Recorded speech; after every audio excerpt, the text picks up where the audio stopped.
Chapter 11:10. Just like the current situation, not to mention the fact that a large number of students of Xeno Academy died, even if this accident didn't happen, the head captain would still investigate the matter of Quincy.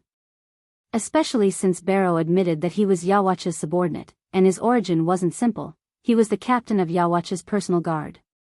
This is going to be a good show, you guys can slowly fight. Dustless, who was hiding in the darkness, looked up at the sky, and he could clearly see the figures of the captains, Jushiro Yukitake, Shunsui Kaiokura, Higashi Shiroshi. Anyway, the captains were all here. However, Dustless's line of sight was always fixed on Sosuke Aizen, and his eyes flashed with a cunning smile. "Old man, it's time to retreat, I'll play with you next time." Barrow's casual provocation made head captain Yamamoto's forehead bulge with blue veins. Instead of saying that Barrow was deliberately provoking him, it was better to say that Dustless was deliberately angering head captain Yamamoto. After all, he was now controlling Barrow with the ability of Rinnegan. Arrogant brat. Head captain Yamamoto roared, and the Ryujin Jaka in his hand rolled, and a blazing explosion followed. Scorching hell. The earth trembled, and dozens of thick pillars of fire rose from the ground, covering almost the entire Soul Society, and the sky was red. That inexplicable bastard, does he want to live too long? He dares to deliberately anger old man Yamamoto. Even if he wants to die, don't drag us down with him. Shunsui Kaiokura cursed. Even if the blazing flames weren't deliberately aimed at him, his whole body was like water that was about to evaporate. Idiot. Glancing at Shunsui Kaiokura, Dustless directly defined him as an idiot. Although this man was actually very careful and strong, Dustless always felt that this guy's brain was somewhat damaged. All the captains are here, the game ends here. Seeing that all the captains were in place, Dustless used the power of Rinnegan to control Barrow to retreat. He was deliberately attracting the attention of these captains. There was no need to fight. In front of this old man, you still want to run? In the next 1,000 years, no one will be able to escape from me. Not Yawach, not you. Head captain Yamamoto sneered when he saw Raiji Barrow turning around and retreating. He gave up on chasing after him and simply stood in the air. He believed that Raiji Barrow would turn around and run back. You want to escape from Yuan Luzai Sensei's flowing fire Jaka? This is unrealistic and impossible. Yukitake Jushiro shook his head and did not look at Raiji Barrow. The strongest Shinigami in the past 1,000 years was not just for show. A bunch of self-righteous idiots. Under the capture of Rinnegan, Dustless clearly saw the changes in the expressions of the captains in the sky, and immediately said sarcastically, "Thousands of years of peace, no strong enemy has appeared, causing you people to boast about the strength of the captain to the sky." With a strange smile on the corner of his mouth, Dustless controlled Raiji Barrow to fly to the giant fire pillar, and then suddenly shouted, "All things connect." Under everyone's stunned gaze, Raiji Barrow's whole body floated over the thick fire pillar. He ignored my attack. How is that possible? Yamamoto's calm face fell. It was so gloomy that water could drip from it. This kind of violation was completely a cheating skill. Head captain Yamamoto suddenly thought of a similar figure. Very young, with a spring breeze smile on the corner of his mouth, very thin, looked like a 17 or 18 years old boy, but his strength was incredible. He alone annihilated all the Shinigami except for himself and the Zero Squad. It was Dustless. Similarly, Dustless was also a cheating maniac, and he was immune to physical attacks. "Why are you still standing there? Chase him." Seeing the captains were still in a daze, head captain Yamamoto ordered loudly, "Annihilate that guy at all costs, if you can catch him alive, if not." I don't need to say it, you all understand. The captains looked at each other and chased after Raiji Barrow. The head captain's anger was enough to make people tremble in fear. Even if they were captains, facing the strongest Shinigami, they didn't have the slightest intention to resist. They immediately chased after Raiji Barrow. Mayuri immediately sealed the connection between Soul Society and the outside world. "Silver, I keep feeling that something isn't right. I'll use the Mirror's Moon ability to confuse these captains." You find a chance to go to the underground laboratory in Central Room 46 to observe the situation. I've placed the Hengyu there, so we can't lose it. There's something wrong with this Quincy. Jugram is extremely sinister, so be careful. Ikamaru Jin nodded. Aizen's worry wasn't without reason. Jugram's eyes seemed to be able to detect everything. Ikamaru Jin felt a little weak when he looked at Jugram. TSK. Aizen is really smart. Dustless praised. Raiji Barrow was behind him.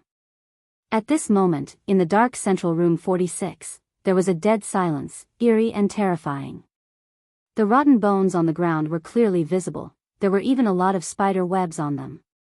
Central Room 46 was destroyed by Aizen a long time ago, but in the eyes of those who saw Aizen's Kyoka Suigetsu, it was no different from before. Boom boom boom. Activating his boundless eye power, he controlled Ligia Barrow to blast a huge hole in the ground, and all kinds of instruments and equipment immediately came into view. With a slight thought, Ligia Barrow and Dustless both jumped down. Oh, you really came here. It seems like Captain Aizen is right. Jugram has to be on guard. A man with silver hair came out of the darkness and blocked Raiji Barrow. There is another person. How is it possible? You didn't die, your cells were melted by my Bankai.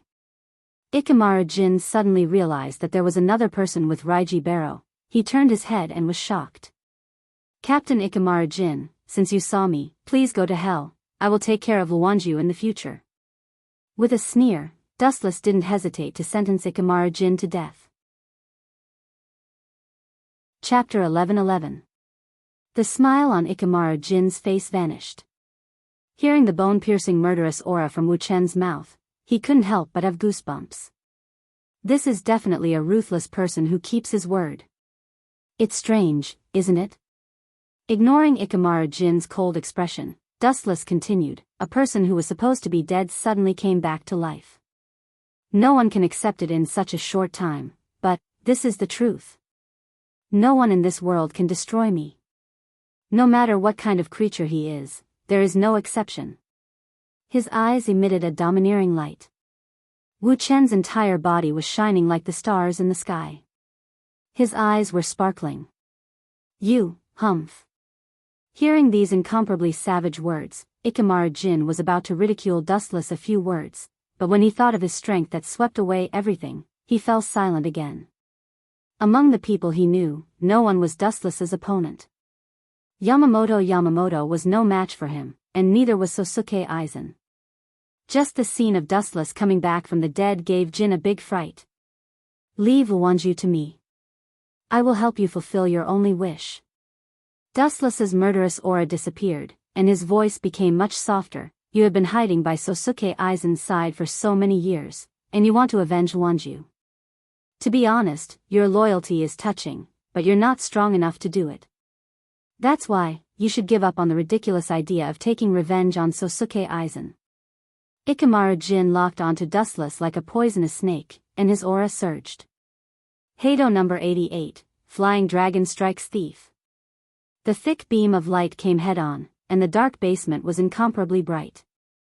Wu Chen's whole body was covered by the light. Whoosh whoosh whoosh. At this critical moment, Raiji Barrow stood in front of Dustless, and his Ryatsu was much denser than Ikamaru Jin's. He was the captain of Yawacha's personal guard, and he was not weaker than Ikamaru Jin. Great Sage Bow. A bow the size of a normal human was formed in an instant. The dazzling spiritual arrows on the bowstring made people not dare to look at them directly. Swish. Swish. A torrential rain of arrows shot out, scattering the flashes of light in an instant. It looked very simple. Not only that, the remaining arrows were aimed at Jin Ikamaru. Seeing this, Jin couldn't help but be surprised. This was the first time he reacted to a spiritual pressure eruption. Binding Tao 81, Sky Shattering. Ikamaru Jin heaved a sigh of relief as the transparent wall blocked his attack. Ka. He had naively thought that the 88th Tao Breaker would be able to weaken the arrows without limit. Who would have thought that the 81st Tao Breaker would be so powerful that it would instantly collapse? Pucci.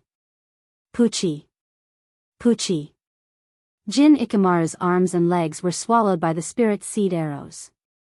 His face was pale and he looked like he was in great pain. If this guy used the great sage bow himself, it might have been blocked, but I'm sorry, I'm the one controlling him from behind the scenes. Pointing at Rijibaro, Dustless said in a relaxed tone. No wonder, I thought that Quincy was a meticulous person. How could he attack Soul Society rashly? It turned out that you were the one controlling him. It seems that he was able to fight against the captain because you were controlling him from behind the scenes. Jin Ikamaru said while gasping for breath. In order to provoke the battle between Shinigami and Quincy, you really planned everything. You forced me to do this. I was tricked by Aizen and Jugram. If I didn't fight back, they would have taken a mile after taking an inch. When he mentioned Jugram and Aizen Sosuke, Dustless's killing intent exploded. Shoot him, Shinigami. While Dustless was distracted, Jin Ikamaru released his Zanpakuto without hesitation, and a huge white light rushed toward him. The speed was extremely fast, almost in the blink of an eye. Dustless had no time to react. Boom boom boom. Dustless took the fatal attack head-on, but he was unharmed, and the place where he was stabbed only flashed faintly, and quickly recovered. I suddenly realized that it's a pity to kill you like this. Since you want to avenge Matsumoto so much, then I will reluctantly fulfill your long-cherished wish. Dustless sneered, and the Rinnegan in his left eye focused on Jin Ikamaru, and a majestic spiritual power invaded Jin's mind. With a heaven-defying method, he modified his memory. It's not too late to let Jin assassinate Aizen after he squeezed the last bit of value out of him. This is also his long-cherished wish to avenge Matsumoto Ranjaku. It's time to leave. Sensing the majestic spiritual power that was crazily attacking him, the spiritual power was much stronger than the other captains. If he guessed correctly, it should be Aizen. Kamui. Dustless glanced at Rajit Barrow, and decisively devoured him. This guy is a bit tricky to deal with, and he can't be killed. Once he is killed, there is a high possibility that Yawatch will use Saint to revive him in the future. You are also one of us now. After taking a deep look at Jin Ikamaru, Dustless disappeared in the dark space.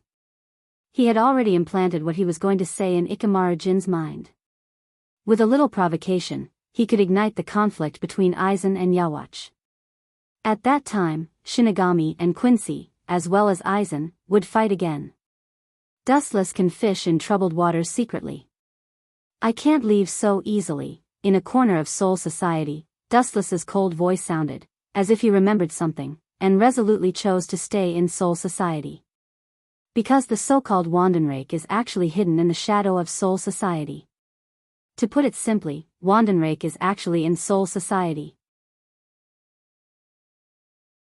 Chapter 11-12. Sosuke Aizen flew over like a rocket, leaving a deep mark in the sky that could not be erased. When he sensed the intense collision of Ryatsu, he instinctively realized that he had been tricked. Silver, tell me what's going on. Aizen's tone was 70% angry and 30% commanding. He was like a barrel of gunpowder that was about to explode. The top-secret laboratory was destroyed, the data collected over the years would be damaged.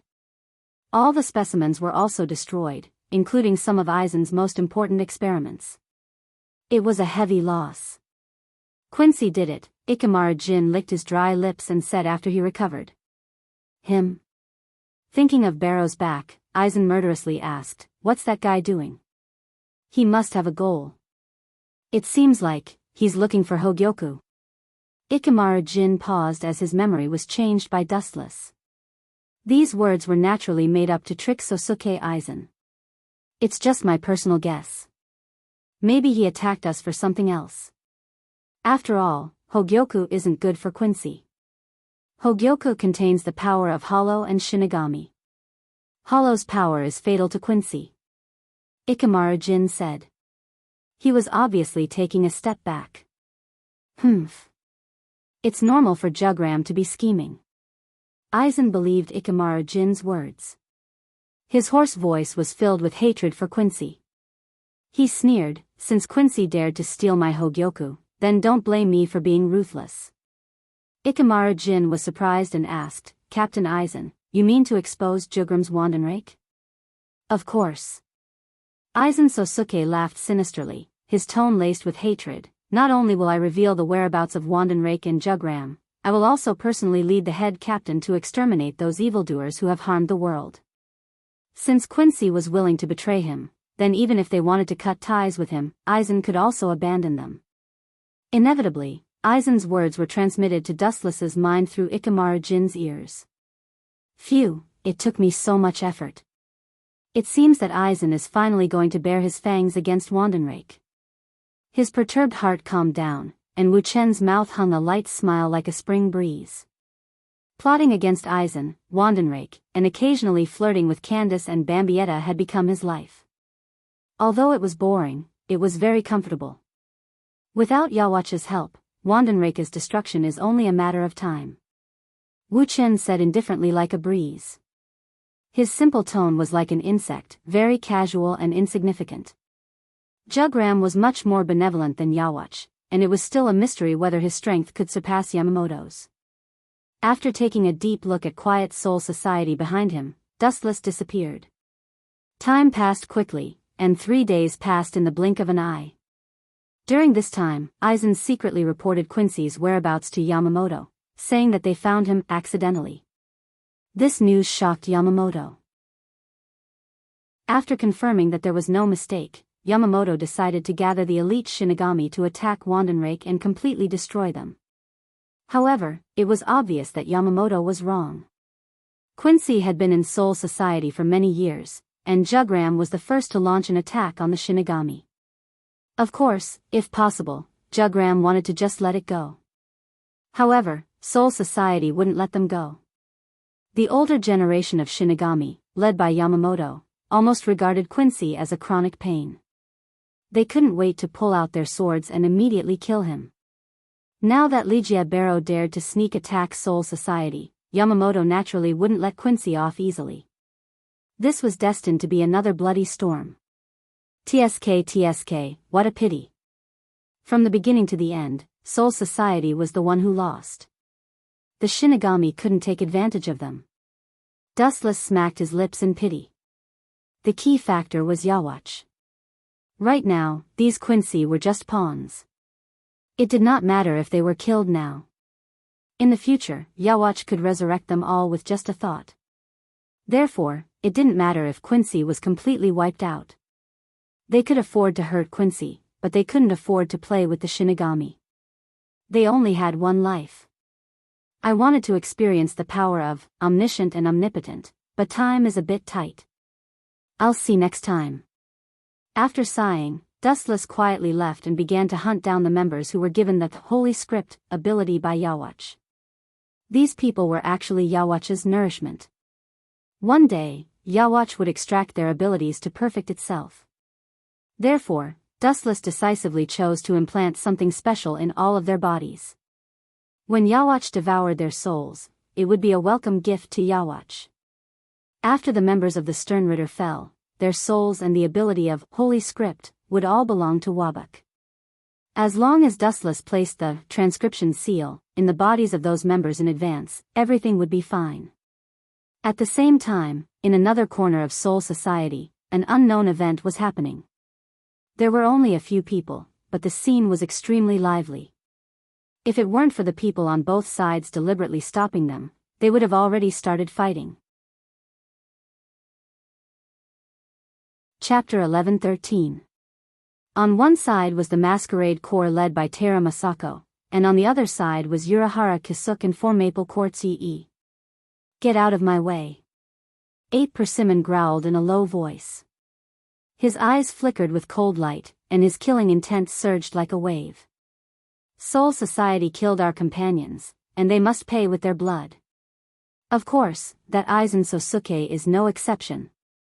Ri Shiori said without giving up. The other members of the Masquerade Corps were silent. Urahara Kisuke knew that silence meant agreement. I'm sorry, but I can't tolerate your actions. Now that Soul Society is going through an unprecedented disaster, I absolutely can't allow you to act recklessly. Urahara Kisuke's tone was calm and firm, expressing his stance. The members of the Masquerade Corps frowned. If possible, they didn't want to be enemies with Urahara Kisuke. After all, he saved the entire Masquerade Corps. Otherwise, all of them would have been killed long ago. Hee hee. Why do I always encounter such things? In the dark, Dustless gently observed the movements of the Masquerade Corps and couldn't help but sneer. If the Masquerade Corps also joined in, that would be great. These people were one less person to kill. Urahara Kisuke, this eyesore jumped out again. Since you want to get involved so much, I will help you. His pupils twisted sharply, and Rita Barrow once again appeared in his eyes. The cold muzzle was aimed at Urahara Kisuke. Go for me. With Dustless's roar, Rita Barrow's muzzle suddenly condensed a huge bullet. Soon after, it erupted with an aura that could destroy everything in its path. Whoosh whoosh whoosh. The powerful attack stunned everyone, and they all looked in the direction where the bullet came from. Locking on to the enemy's trace, Dustless and Rita Barrow disappeared from the face of the earth. Everyone, get out of the way. Urahara Kisuke's pupils shrank, and he quickly shouted. Although he didn't know what this huge light was, it would definitely be destroyed if it hit them. Urahara Kisuke reminded everyone to retreat, and they took this opportunity to pass through Urahara Kisuke's obstruction and rushed toward the center of Soul Society. It was the center of the battle between Quincy and Shinigami. Damn it. Come back. Don't go over there. Those annihilators are dangerous. Not only will they harm you, but they will also harm Soul Society. Urahara Kisuke cursed, his tone was full of anxiety, and at the same time, a huge amount of Ryatsu surged from his body. Hee hee. You're an outsider who likes to meddle in other people's business. Others going to their deaths has nothing to do with you. Dustless, who was hiding in the dark, muttered to himself. At the same time, Rinnegan turned again, focusing on Urahara Kisuke's left shoulder. Under the control of Rinnegan's Sharingan, Rise Barrow once again lifted the spear in his hand, this time aiming at Urahara Kisuke. Regarding this meddlesome person, Dustless was very disgusted. Rijibaro raised his gun again. Not only that, he even used his ability, Universal Connection. There's no stage for you here. Take a break. With the cold muzzle aimed at Urahara Kisuke, Dustless didn't hesitate to order Rise Barrow to continue extracting a large number of Ryatsu. The Ryatsu in the atmosphere was rapidly extracted, quickly attracting the attention of Urahara Kisuke and Forfige Court Yoruchi. You withdraw first, I'll deal with this. Forfige Court Yoruchi decisively stood in front of Urahara Kisuke and said seriously. Yi-san, you have to pay attention, from the scale of Ryatsu extraction, the opponent should be a powerful Quincy. Urahara Kisuke lowered the brim of his hat and said cautiously. When he was about to chase after the masked corps, Dustless directly ordered the beam of light to erupt. Bang bang bang. Ka ka ka. The absolute heavy blow obviously hit the person, there was a painful howl, and the sound of bones couldn't withstand the powerful force. How is this possible? The bullet bypassed me and hit Kisuke. Seeing such an unexpected scene, Forfige Court Yoruchi was stunned for a moment, and his eyes were dim. Looking at Urahara Kisuke who was suffering behind him, he felt that his brain wasn't enough. Idiot, this is the essence of connection of all things.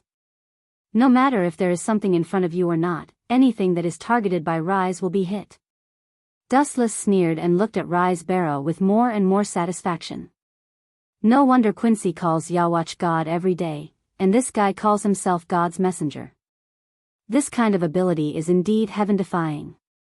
After taking a deep look at Urahara Kisuke, Dustless quietly left, opened the tunnel to Hueco Mundo, and disappeared from the war-torn Soul Society. This was only the first step of Dustless's plan, and it was far from enough to completely kill Quincy. After all, the Sternritter Knights had 26 members, and their combined strength was almost at the captain level. It seems that this is the end. Urahara Kisuke endured the stabbing pain all over his body and looked at the disappearing figures of the masked corps. His tone was particularly bleak. They are our trump card against Sosuke Aizen. If we don't save them, we may be wiped out. Forfeige court Yoruchi supported Urahara Kisuke. He. I also want to stop them, but I don't have the ability now. I hope God has mercy on them. Urahara Kisuke said weakly, his body was about to fall. The bastard who provoked the war between Shinigami and Quincy is definitely not a good person. No matter who wins or loses this time, one side will be swept into the garbage heap of history. Which bastard is cursing me behind my back? If I catch him, I will definitely destroy him. On the way to Hueco Mundo, Dustless sneezed all the way. Chapter 11-14. Hueco Mundo was always so cold and bleak, a deathly silence. The sandstorm was the truest portrayal of Hueco Mundo. The boundless void distorted and a figure stepped out from it. It was a young man with delicate features and handsome features. His deep eyes were filled with wisdom and his black hair fluttered in the wind. His eyes were indifferent from the beginning to the end. However, the gentle smile at the corner of his mouth made him seem very friendly. His temperament was extremely contradictory, both good and evil.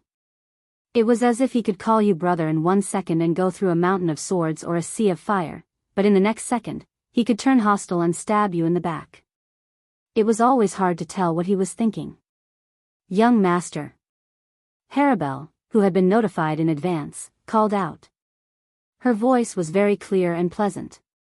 She was usually as cold as ice, but when she saw Dustless, she immediately put on a smiling face. Yo, long time no see. Dustless withdrew his indifference, and a gentle smile bloomed on his face.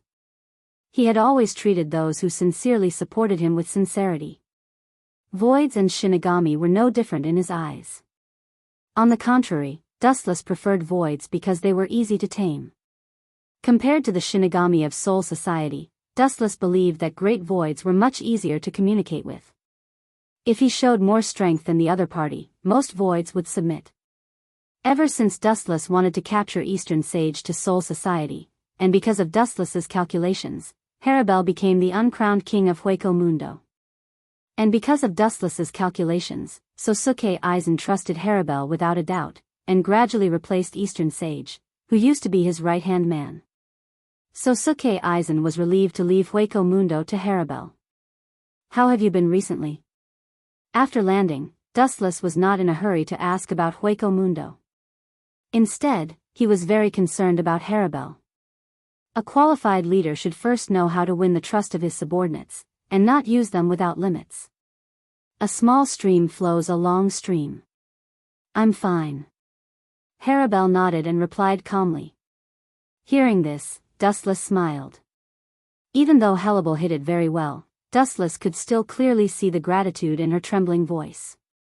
Sosuke Aizen had never shown such concern before.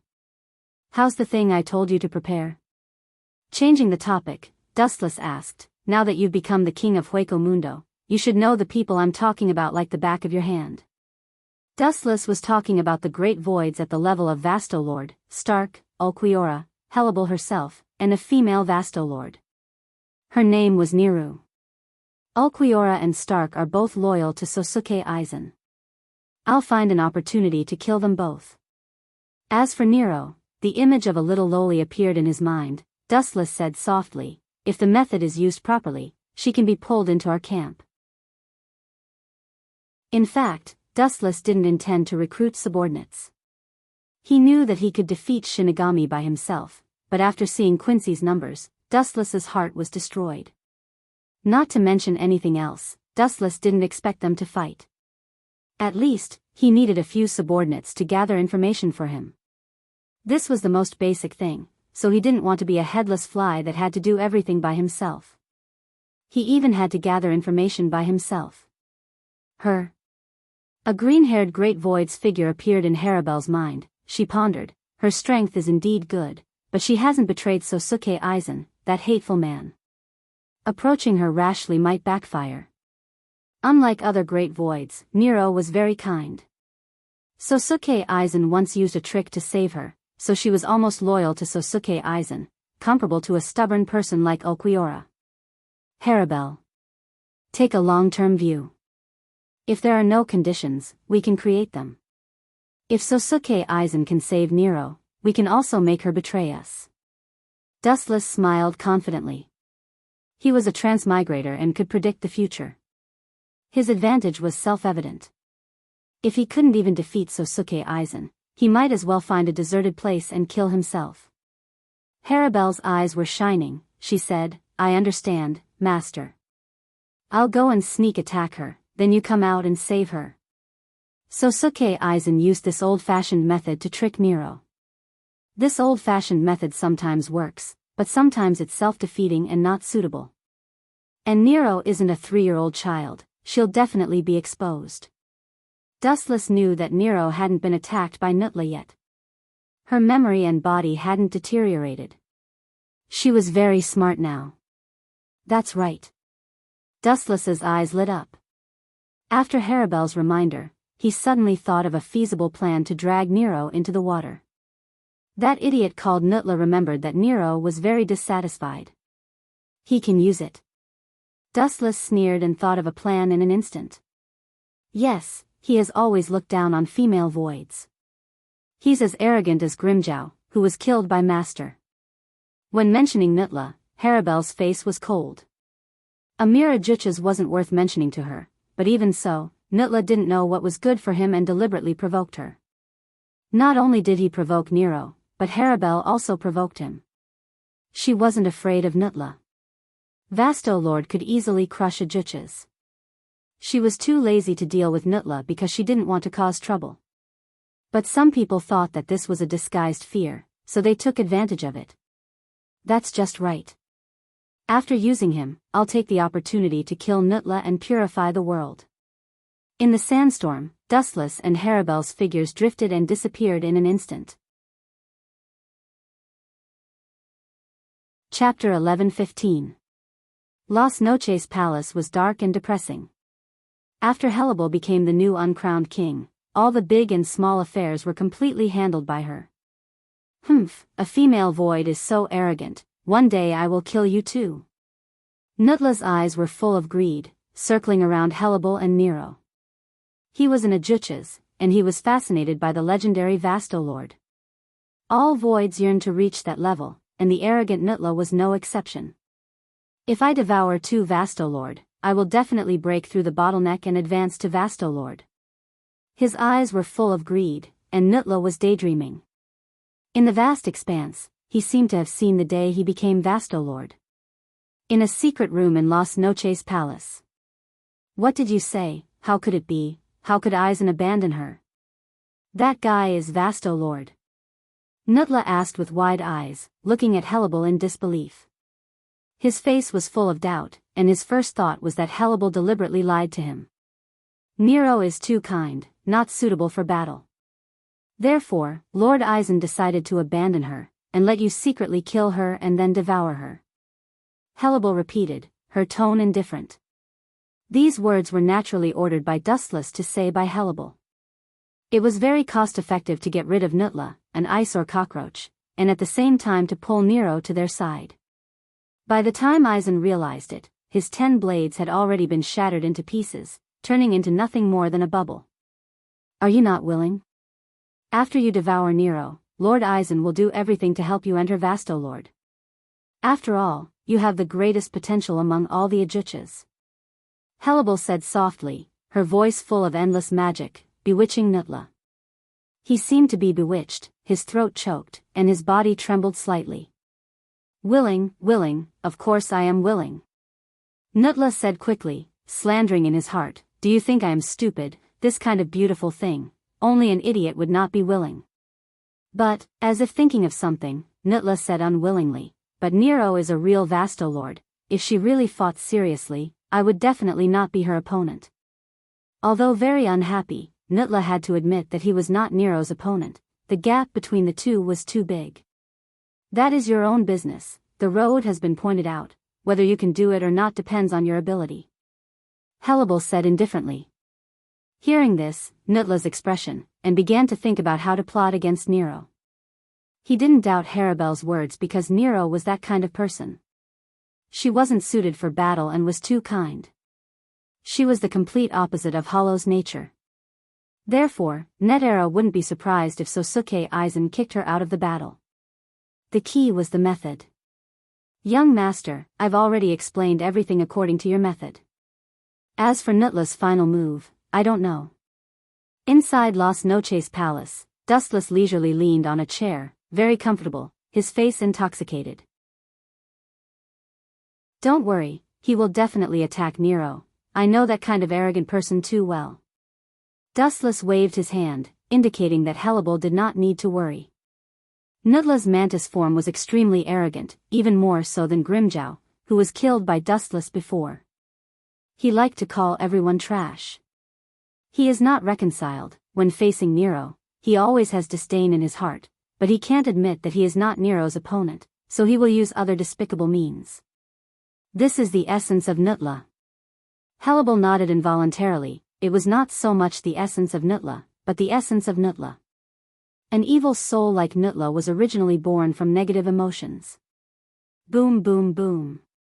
A violent roar came out of nowhere, causing the entire virtual night palace to be on the verge of collapse as it swayed back and forth with creaking sounds. This spiritual pressure is Nutla's, the other, seems to be Nutla's spiritual pressure. Hellable guessed, obviously a little sluggish. How long has it been, and Nutla can't wait to find trouble with Nero. No need to be surprised, this is very normal, everything is expected. Dustless smiled indifferently. This was the ability of a transmigrator to foresee the future, an innate advantage. Boom boom boom. Another violent wave of spiritual pressure crushed the surrounding greater voids. Nero was still fine as she had deliberately suppressed her spiritual pressure. However, Nutla's abnormal spiritual pressure swept across like a hurricane, and some of the weaker greater voids were directly crushed. Dustless and Hellable didn't feel anything. It was like a gentle breeze. They didn't feel uncomfortable at all. Instead, they felt very cool. The only uncomfortable thing was that this cool breeze also carried an endless smell of blood. It made people uncontrollably nauseous. This is a good opportunity. Find a chance to get rid of Nutla, then I will save Nero. Dustless, who was watching in the dark, sneered. He did not think that he was despicable. Instead, he felt that he was unusually kind. Hellable loyally followed Aizen Sosuke, who expected that in the end, she was instantly killed by Aizen Sosuke. Nero was probably not much stronger, so in Dustless's eyes, this was not a scheme, but a disguised redemption. Chapter 11:16. On the other side, Nero and Nutla were engaged in a fierce battle. The spiritual pressure of both sides swept across the entire Las Noches Palace, causing cracks to appear in many places. However, the grand voids of Las Noches Palace turned a deaf ear to this. This kind of thing was not strange. Nutla often challenged Nero, and most of the time, the results were the same. Nutla was completely defeated. After all, Nero was a Vastolord. However, the situation this time was somewhat unusual. Nero's spiritual pressure was ferocious, more than any previous time. She was serious. You dare to attack my subordinate? You bastard, you are digging your own grave. Everyone had their own bottom line, and Nero was no exception. Looking carefully, there were two grand voids leaning against the surrounding walls. There were obvious bloodstains on their bodies, and they were obviously seriously injured. Oh. Nutla went too far this time. He actually injured Nero's subordinate. This is interesting. Dustless rubbed his chin and laughed strangely. If Nero was playing with Nutla before, then this spiritual pressure that was close to going berserk showed that she was serious. Yes, Nilu values her subordinates very much. Nutla really poked a hornet's nest this time. Amira Juchas actually dared to anger Vastolord. I have a new understanding of his stupidity. This was simply a retard. A huge aura swept across the entire Las Noches Palace. A thick energy beam spread out from Nero's body, and a destructive wave erupted. The ground was scorched, and the sky was blocked. At this moment, Nero was like a god of destruction. Damn, is this Vastolord's strength? Hateful, this damned woman did not use her full strength to deal with me before. Under this horrifying spiritual pressure, Nutla felt that he was very small and could not withstand a single blow. He was as fragile as a bug. His arrogant heart was inevitably insulted. Sneak attacking me and seriously injuring my subordinate. Even if this goes to Lord Eisen, I will not let you off easily. Nero's murderous intent was awe-inspiring. Her beautiful eyes were cold, and even the surging space around her could freeze. Go to Lord Eisen? What an idiot. Neutra laughed unscrupulously and said with disdain, "Oh right, I forgot to tell you. The person who ordered me to kill you is Sosuke Eisen." Well said. Dustless, who heard this from afar, was overjoyed and secretly gave Nutla a thumbs up. Impossible. Nero was stunned for a moment before she sneered, "You want to trick me into betraying Eisen? Are you kidding me? Do you think I'll fall for it? Too naive. You're the idiot. Sosuke Eisen is only using us as pawns. He wants us to be his pawns. Do you think your personality is suitable? You are too merciful, so you must be removed." Neutra laughed wildly. His laughter was full of sarcasm. Seeing that Nero was silent, he continued to attack her bluntly. "Look at our fight. We have already destroyed Las Noches, and no one has stopped us. This shows that you have been abandoned." When these words fell into Neru's ears, it was even more serious than being cut several times in a row. She clenched her fists tightly. "Humph. Eisen said that as long as I kill you, I can devour you, and he will help me advance to Vastolord." At the end of his speech, Neutra almost danced with joy. The person who actually said these words was Hellebel, but Neutra, who discriminated against women, didn't even say Hellebel's name. Anyway, Hellebel was just a messenger. At the same time, a mysterious shadow swept into the air, and the sharp Zanpakuto slashed directly at Neru. Pucci. Caught off guard, Neru was immediately seriously injured, and the bone mask on her forehead was crushed by the ferocious blade. Her face turned pale, and she suddenly spat out a big mouthful of blood. But the most surprising thing was that Neru's Ryatsu fluctuations gradually decreased, like a deflated ball, and the majestic Ryatsu in her body dissipated in an instant. No wonder he is so confident, he actually conspired with others. Hellebel's face changed, and she looked at Neru with a bit of self-blame in her eyes. As a female Greater Void, and Vastolord, the two of them had a good personal relationship. "Enough, you go and stop the Greater Void reinforcements, leave these two to me." Looking at the figure who attacked Neru, Dustless stepped out and disappeared like a hurricane. The pink Greater Void, called Arsaporo, was also one of the future 10 Blades. His strength was good, especially 200 years ago. He was said to be Vastolord. Later, for some reason, his soul was divided into two and he was demoted to the current Ajuchas. "I'm coming." Seeing this, Neutra was overjoyed, and he quickly rushed toward Neru. At this moment, her Ryatsu dissipated, and she was at her most vulnerable. Pucci. A golden light flashed, and Neutra's face turned pale, and he was shocked to find that his arms were cut off by the light. The light condensed, and Dustless's figure appeared. Looking at Neru, who was on the verge of collapse, Dustless stepped forward. Dustless breathed a sigh of relief and gave Neru a comforting look. "Phew, fortunately, she's fine, just some superficial wounds, no big deal." "Who are you?" the pink-haired Arsaporo asked. "Looks like a grim reaper. But you dared to break into Las Noches Palace alone. Even if you are a grim reaper, you will die." Hearing this, Dustless stared coldly at Neutra. This meddlesome Ajuchas was beyond his expectations, and Neru was injured. "It's you two who should die." Chapter 11:17. His deep eyes spun, and a murderous glint flashed.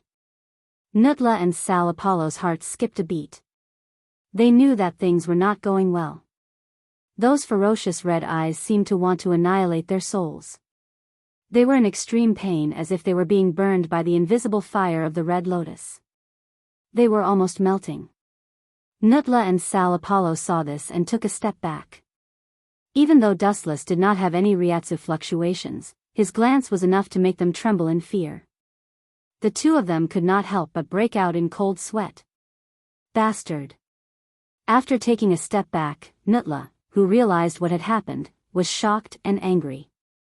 If there were not so many people around, he would have slapped himself. He was so scared by a person's gaze that he kept retreating, unable to resist. Just thinking about it made Nutla's whole body explode. What kind of humiliation was this? The sword of the Grim Reaper can't hurt me. Among the 10 blades, my steel skin is the hardest. Nutla laughed arrogantly. And, I have this ability. The arms that were cut off by Dustless suddenly emitted a strange Ryatsu fluctuation. Immediately, the severed arms quickly regenerated. So? What are you trying to say? Dustless was not moved. He asked indifferently, don't talk about super regeneration and steel skin, these two shallow abilities. Even if you have the ability to resurrect the dead, you are still doomed to die. You said my ability is shallow? Nutla was stunned. He immediately laughed out of anger and said, is that so? Then I will let you understand what it means to defy the natural order. The word shocking is a true description of me. After saying that, Nutla waved his horrifying weapon and stabbed. His speed was so fast that only a black afterimage could be seen. Even because the sand was too soft, the place where he passed by set off a storm. You are short-sighted. Do you really think that Arankars are invincible? Don't be ridiculous. Don't say that you are just an Achuka's Arankar. Even if you are a Vastolord, in fact, you are just a so-so. Dustless sneered. The so-called Vastolord was actually very fragile. At least in Dustless's eyes, it could be destroyed with a flick of his finger. For some Captain-class Shinigami, Vastolord was just as vulnerable. For example, Aizen Sosuke could suppress Ajuchas with Ryatsu alone. He could kill Vastolord with one strike. Dustless was even less of a problem. At this moment, the skies suddenly darkened.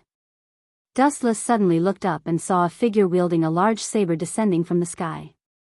The force of his falling body was like a mountain that weighed hundreds of tons. Go away. This guy is very strong. Seeing Dustless looking at the sky like he was possessed, the kind-hearted Nero quickly reminded him. However, if she knew that the person who had planned all of this was Dustless, her heart would probably be so depressed that she would vomit blood. Leave? Why should I leave? Hueco Mundo doesn't belong to their family.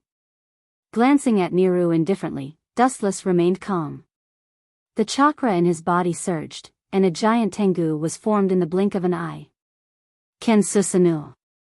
Following Wu Chen's command, the golden light turned from virtual to real. The thick arm clenched tightly, and a super-large fist blasted out. This. What the hell is this? Nutla roared with a sharp tone. His eyeballs almost popped out of their sockets as he looked at the oncoming golden Daquan, which was almost the size of a small mountain. Feeling the penetrating sharpness of the fist, he quickly blocked his weapon in front of his chest. Bang! Under the control of his mind, the thick fist blasted into Nutla without any accident. The powerful force could destroy heaven and earth, and Nutla disappeared in an instant. Hundreds of meters away.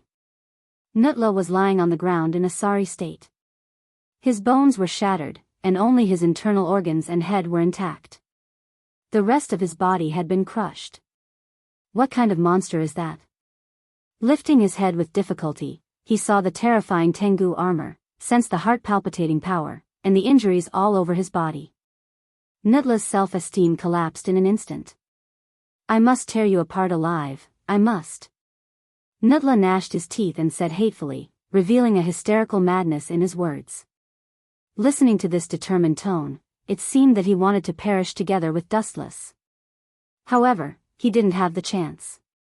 Dustless turned into a rainbow light, illuminating a large area of Las Noches Palace. The dazzling light made people not dare to look at him directly. What does this guy want to do? Nutla was stunned. Looking at Dustless, who had turned into a flash of light, a hint of fear instinctively flashed in his eyes. He quickly used all the strength in his body to activate super regeneration. He instinctively felt that something was wrong. Are you still going to struggle? But it doesn't matter. You're lucky that your internal organs weren't destroyed just now. This time, I'll crush your entire body. With a sinister smile, the light gathered in Dustless's hands swarmed out. The moment it appeared, it almost covered the entire sky. Yasakani no Magatama. Whoosh whoosh whoosh. Thousands of sharp piercing sounds made people shudder. Nutla stared blankly at the falling light bullets. His face was ashen, and the idea of super regeneration was put down. Bang bang bang. Not only Nutla's body, but the earth was also affected by the most ruthless and cruel radiance. Countless holes were dug out, and almost half of Las Noches Palace was filled with holes. As for Nutla, his body was crushed into powder, and the stench of a foreign species was still lingering. Life and death were completely destroyed. Not to mention continuing to fight with Dustless, Nutla didn't even leave behind a corpse. Chapter 11:18. Nilu's eyes widened when she saw this scene. Her pupils dilated several times. She was horrified and shocked. She stared at Dustless in surprise as if she was looking at a prehistoric monster. Her eyes refused to move at all. He killed Nutla in just 2 moves. Oh my God, am I dreaming? Nero murmured to herself. She knew that she could easily defeat Nutla, but she was far from being able to defeat someone as simple as Dustless. It was completely overwhelming strength. No, it was completely using the strength of a super dimension to instantly kill Nutla. The two sides were completely incomparable.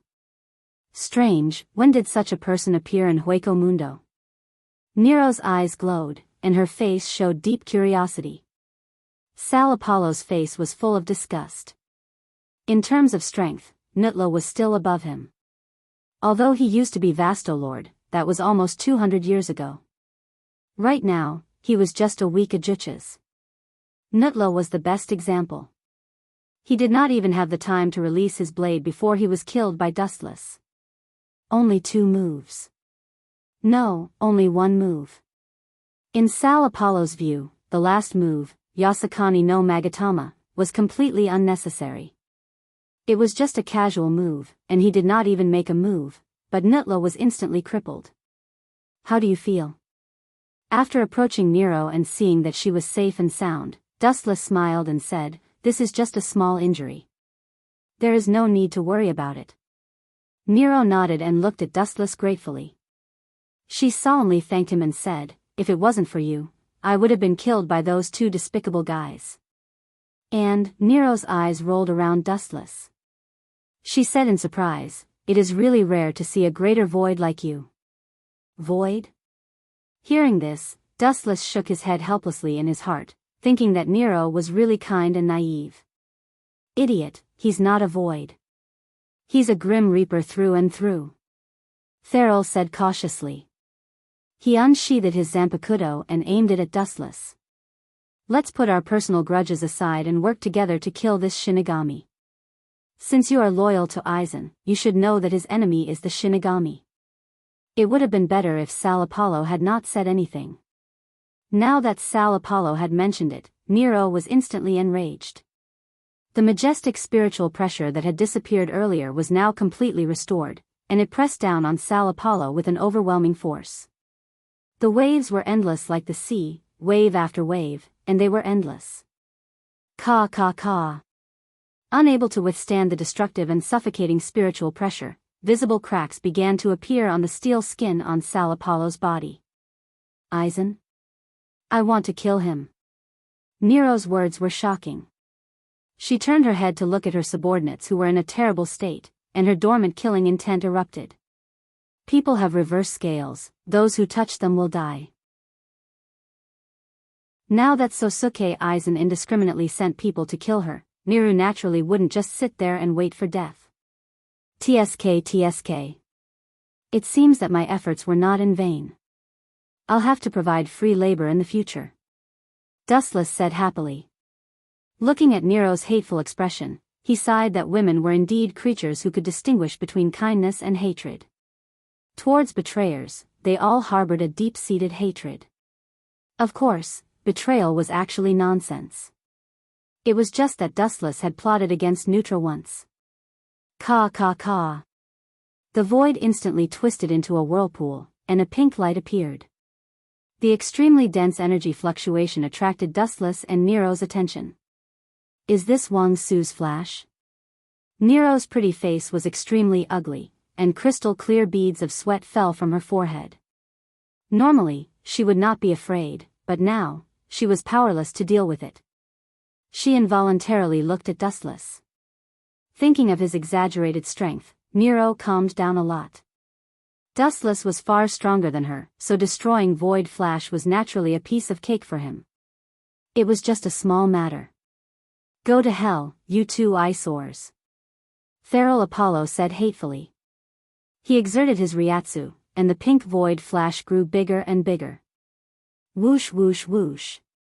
The light that had reached the bottleneck gushed out, directly crushing Dustless and Nero.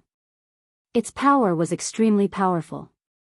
Everything that was covered by the pink light was distorted, and even the passing wind and sand were forced to change their trajectory. Boom boom boom. The moment the energy sphere appeared, it turned into a thick beam of light. Dustless and Nero were not worth mentioning. They were so small that they could be easily killed with a flick of a finger. Scared out of your wits? Serves you right. This is the Wang Su's flash that I used with all my strength, so its power is naturally extraordinary. It's normal for me to be afraid. Neutra smiled proudly, and his smile was very arrogant. You're mistaken. Dustless shook his head and denied it lightly. I didn't dodge not because I was scared out of my wits, but because there was no need to dodge at all. You want me to escape? You don't deserve it. Then, under Feral Apollo's shocked gaze, Dustless slowly raised his right arm and swept it up, hitting the incoming Void Flash head-on. Whoosh whoosh whoosh. The Void Flash that was powerful enough to destroy the sky was suddenly forced to change its trajectory and swept toward the sky. It was casually slapped away by Dustless. How is this possible? I must have forgotten to bring my eyes when I came out in a hurry, and my old eyes must be seeing things. Feral Apollo gasped and said in a daze. His tone became abnormally slow, and his eyes were fixed on Dustless. Especially when he saw that Dustless looked as if nothing had happened, he was even more certain of his thoughts.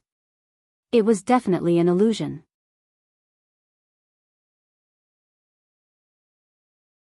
Chapter 11:19.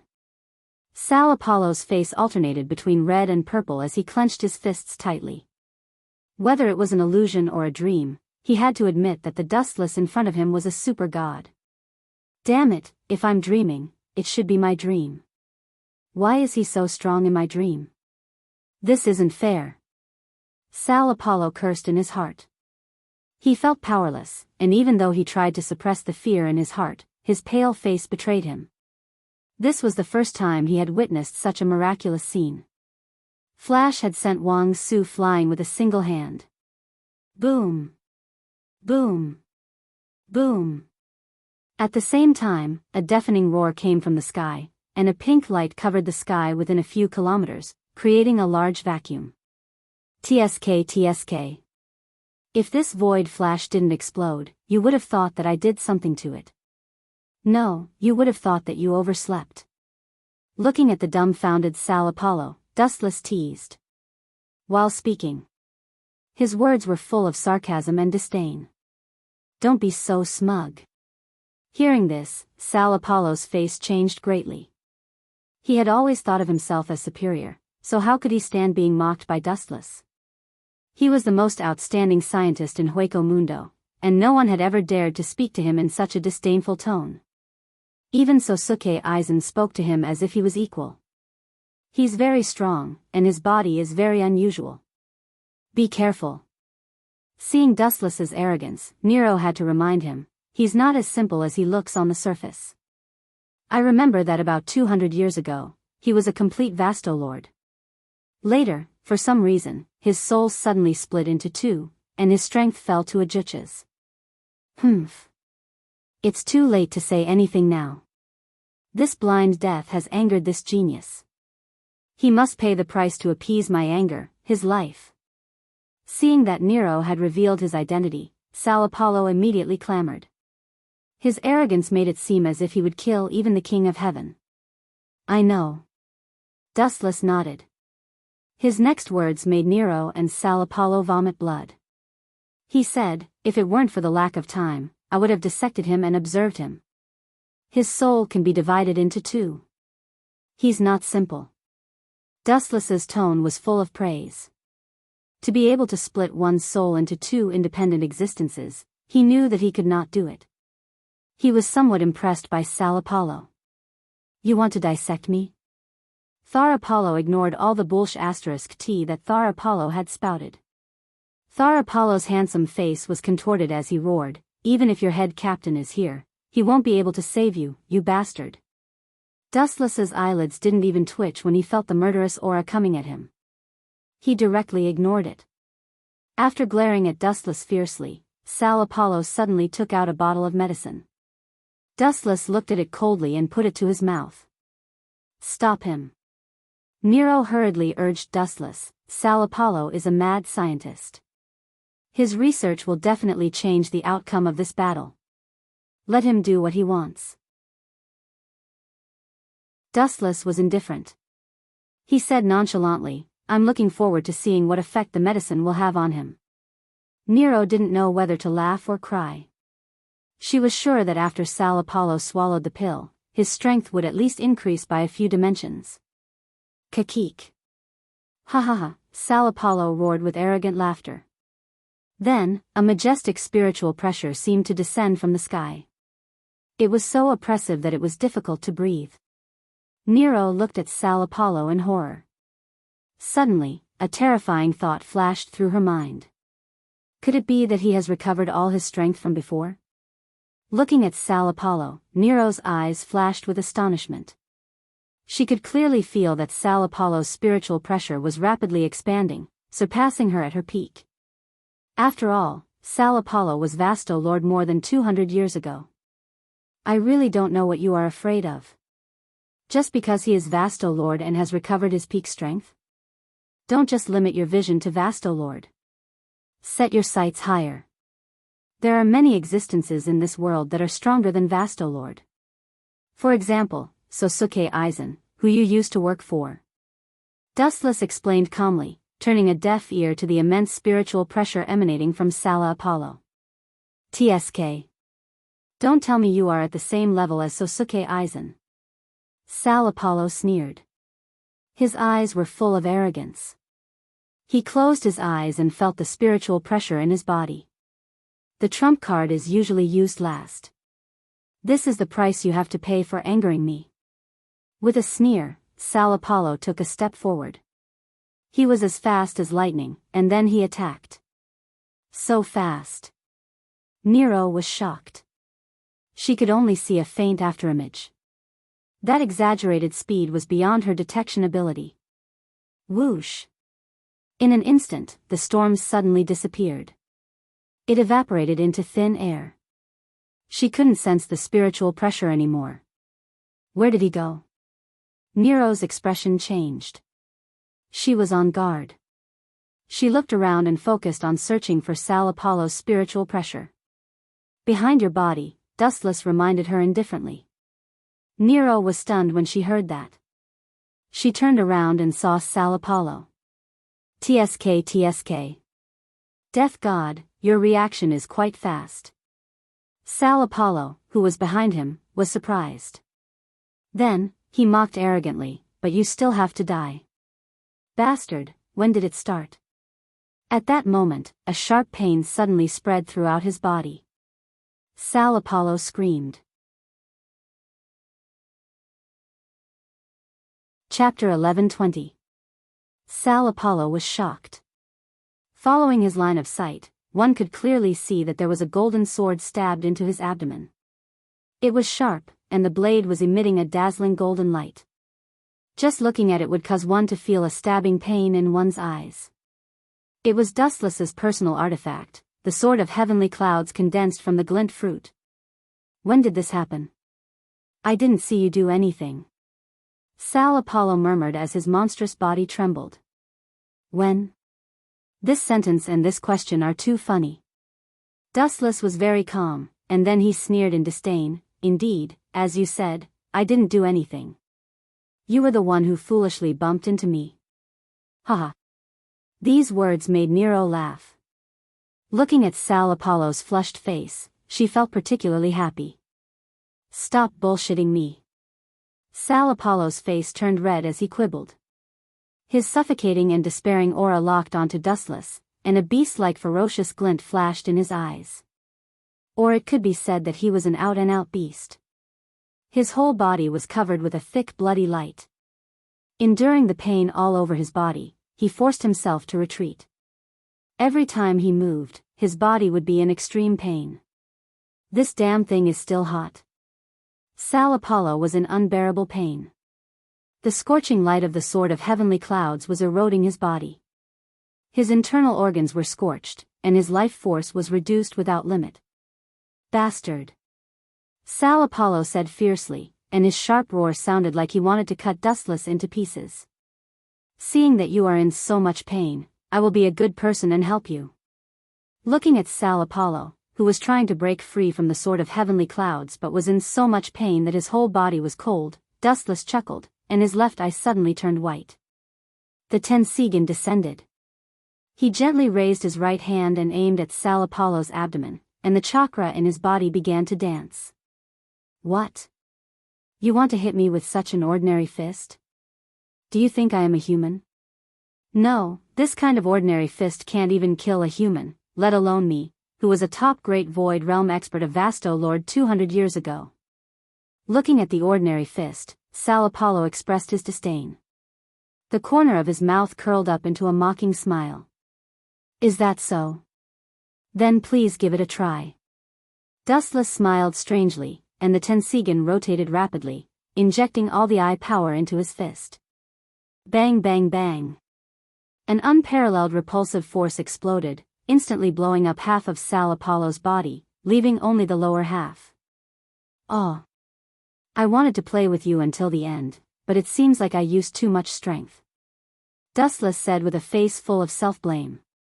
You bastard! The roaring sound came from all directions, and the indignant voice lingered in Wu Chen's ears for a long time without dispersing. Still alive? That's great. Then, to Nero's astonishment, Sal Apollo, who only had half of his body left, began to release spiritual pressure and slowly formed a new body. How is this possible? How can he be reborn after his heart and head were destroyed? Nero was shocked. This was the first time she had seen such a situation. This is normal. This guy was Vasto Lord 200 years ago, and it is normal for him to find ways to improve his strength or his physical ability. Don't forget that he is a scientist, and it is normal for him to invent some strange things. Dustless explained calmly. After all, he was Vasto Lord, and it was normal for him to have some trump cards. Are you saying that my invention is a strange thing? Sal Apollo was furious. Voidness was composed of negative emotions, and except for a few individuals, many people were easily angered. How dare you say that such a great invention is strange? This is blasphemy. Sal Apollo roared with all his might. Then, he declared proudly, my body, after decades of modification, has far surpassed the ability of super regeneration. Even if there is only a tiny bit of flesh or a single cell left, I can recover it. Sal Apollo was extremely arrogant and acted as if he was invincible. This made Nero frown. If what Sal Apollo said was true, then this guy had an immortal body and could be said to be invincible. Is that so? Thank you for your reminder. Dustless's spiritual pressure and chakra were all extinguished, and he thanked Sal Apollo seriously. Soon after, the corners of his mouth lifted slightly, revealing a terrifying arc. Since you've told me your weakness, then I'll shatter your entire body. Truth-seeking jade. She waved her hand, and a black ball the size of a fist appeared. Bah! Are you trying to scare me? Childish. Seeing this, Sal Apollo smiled disdainfully. How could such a thing destroy him? He waved his hand and said, "Come at me if you dare. I promise I won't dodge." "Then, please go to hell," Dustless said coldly. With a thought, the truth-seeking jade instantly enlarged by hundreds of times, turning into a large ball and swallowing Sal Apollo, who was unaware of it. He didn't even have time to scream before he disappeared.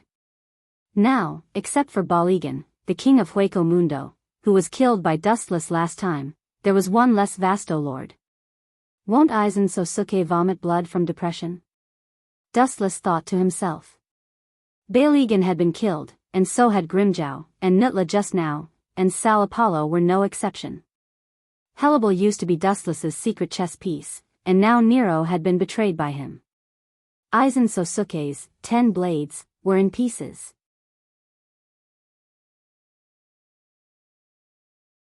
Chapter 11:21. The tip of the truth-seeking ball annihilated Sal Apollo.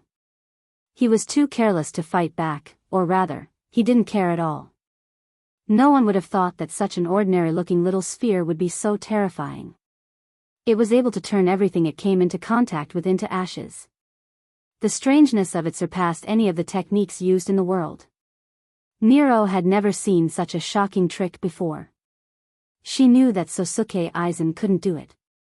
She keenly felt that the ball didn't have Ryatsu. It was made of a special kind of energy. She had never seen it before.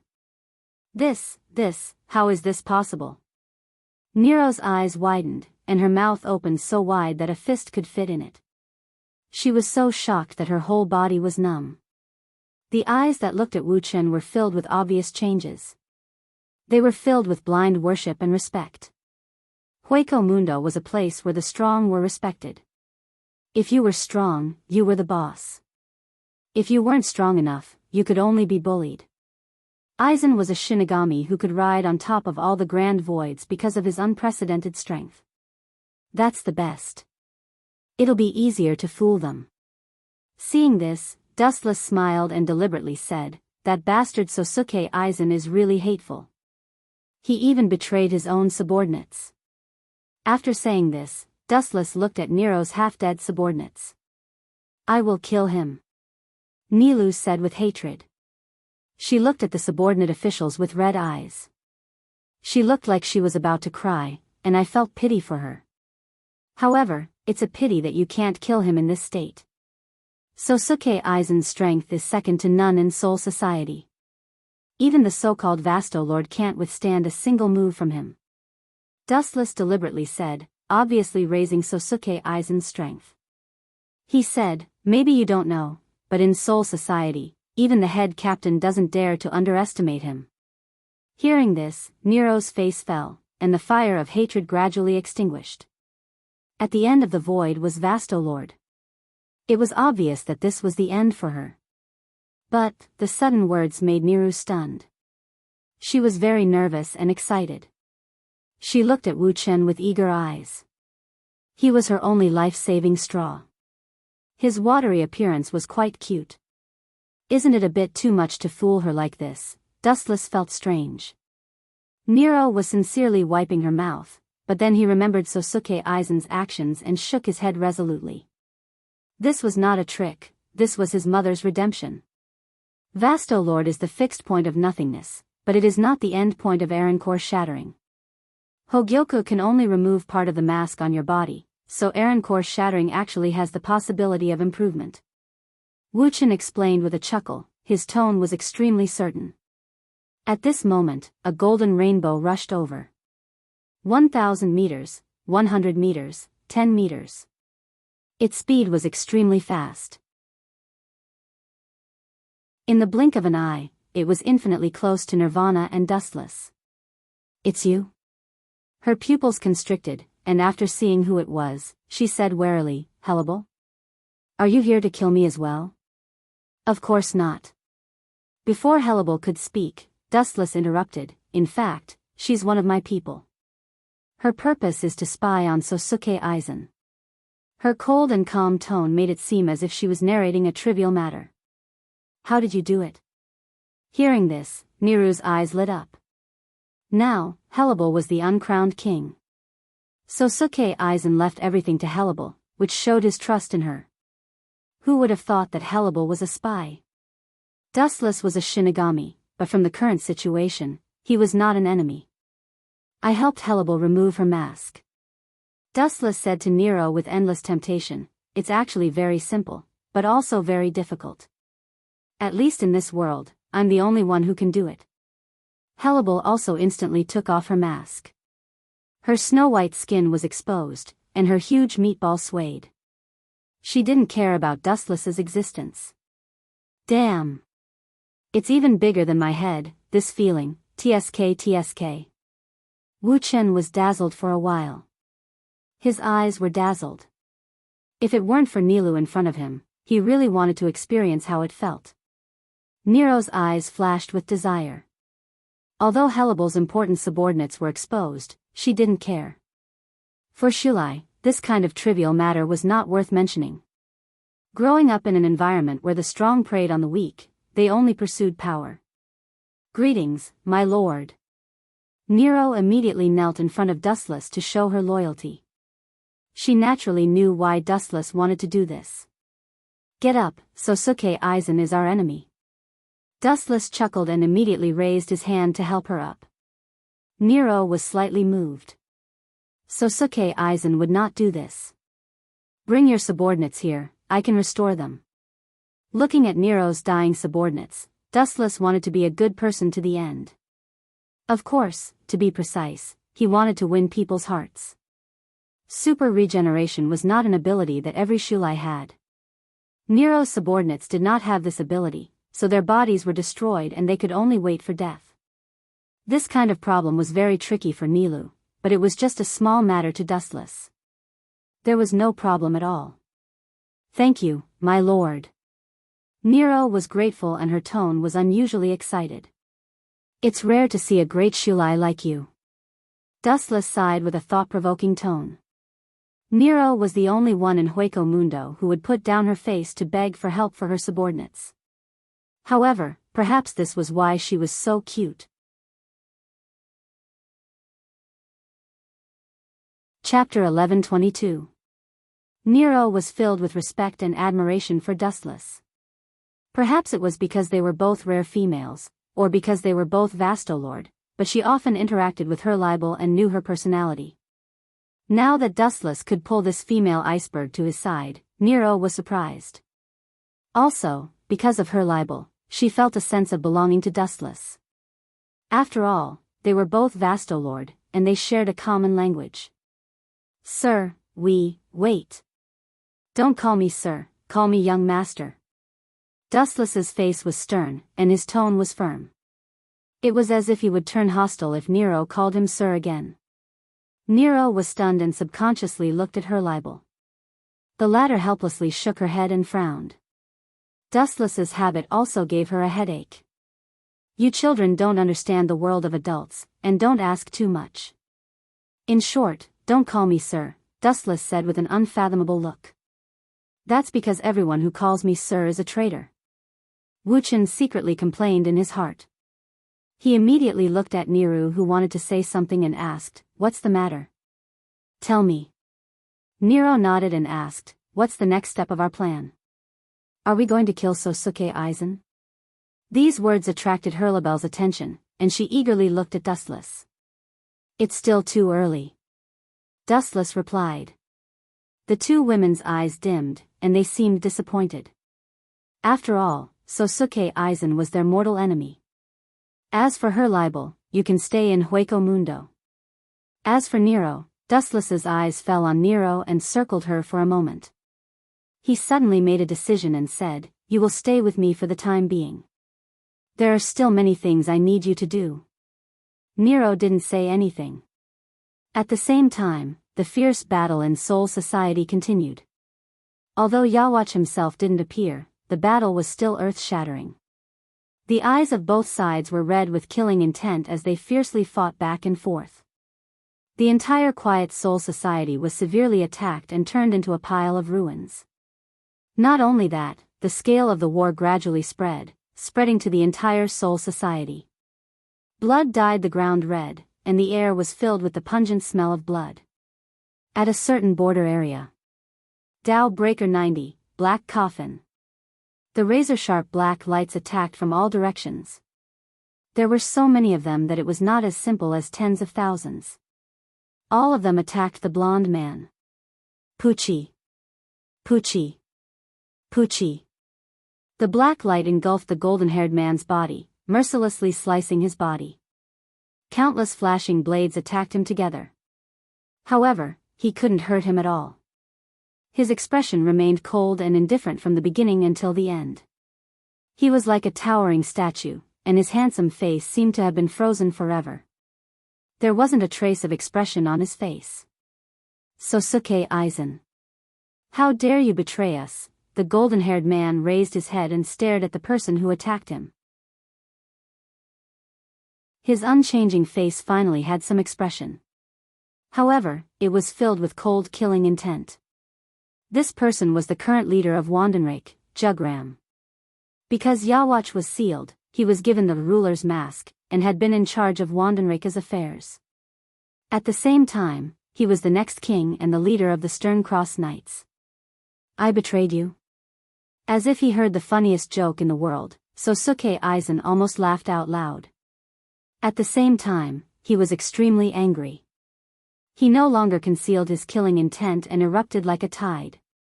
Your subordinate, the Quincy master called Li Jiabero, ambushed Silver and dared to target my Hengyu. You still dare to say that I betrayed you? Preposterous. Are all of you so shameless? Sosuke Aizen said angrily. His eyes were filled with killing intent as he looked at Jugram, his heart filled with anger. He had always been the one scheming against others, but this time, he was tricked by Jugram. Rita, hearing this, Jugram was extremely gloomy. His eyes flashed with anger. In reality, he still didn't understand the situation. Originally, he ordered Rita Barrow to deal with the traitors in the modern world, Candace and Bambietta. Who would have thought that not only would he not return, he would even recklessly attack Soul Society. The most hateful thing was that he had revealed the secret of Wandenrake for 1,000 years. What made Jugram want to vomit blood was that this was in front of head Captain Yamamoto. Left with no choice, Jugram could only order all the members of Wandenrake to attack. Only then would they have the initiative. I have nothing to say about Rita Barrow, but it is a fact that you provided head Captain Yamamoto with information about Wandenrake. Jugram didn't reply. He still couldn't find Rita Barrow. He dared to have ideas about Hogyoku, so it is normal for me to betray you. Sosuke Aizen didn't care. He looked at Jugram with a burning desire to fight. Stop talking nonsense, let me see how different you are as the leader of a knight regiment. Aizen's Ryatsu shot out a cold light, and his Ryatsu surged. He pounced on Jugram, intending to start a fierce battle. Serves you right, you two idiots who always think that you are infallible better die. Ever since the last lesson, Sosuke Aizen always hid Hogyoku on his body in case he was unprepared. These words naturally fell into Hogyoku's ears, or Dustless who was disguised as Hogyoku's consciousness.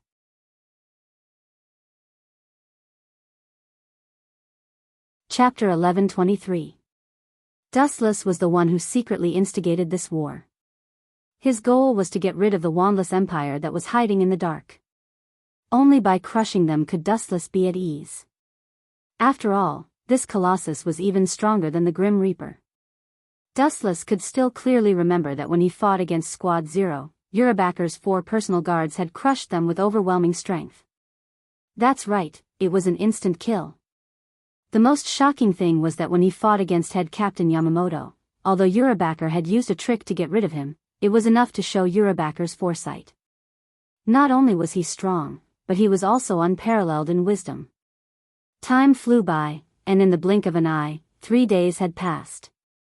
In Kanza City in the modern world, Candace and Bambietta had been waiting for Dustless for a long time.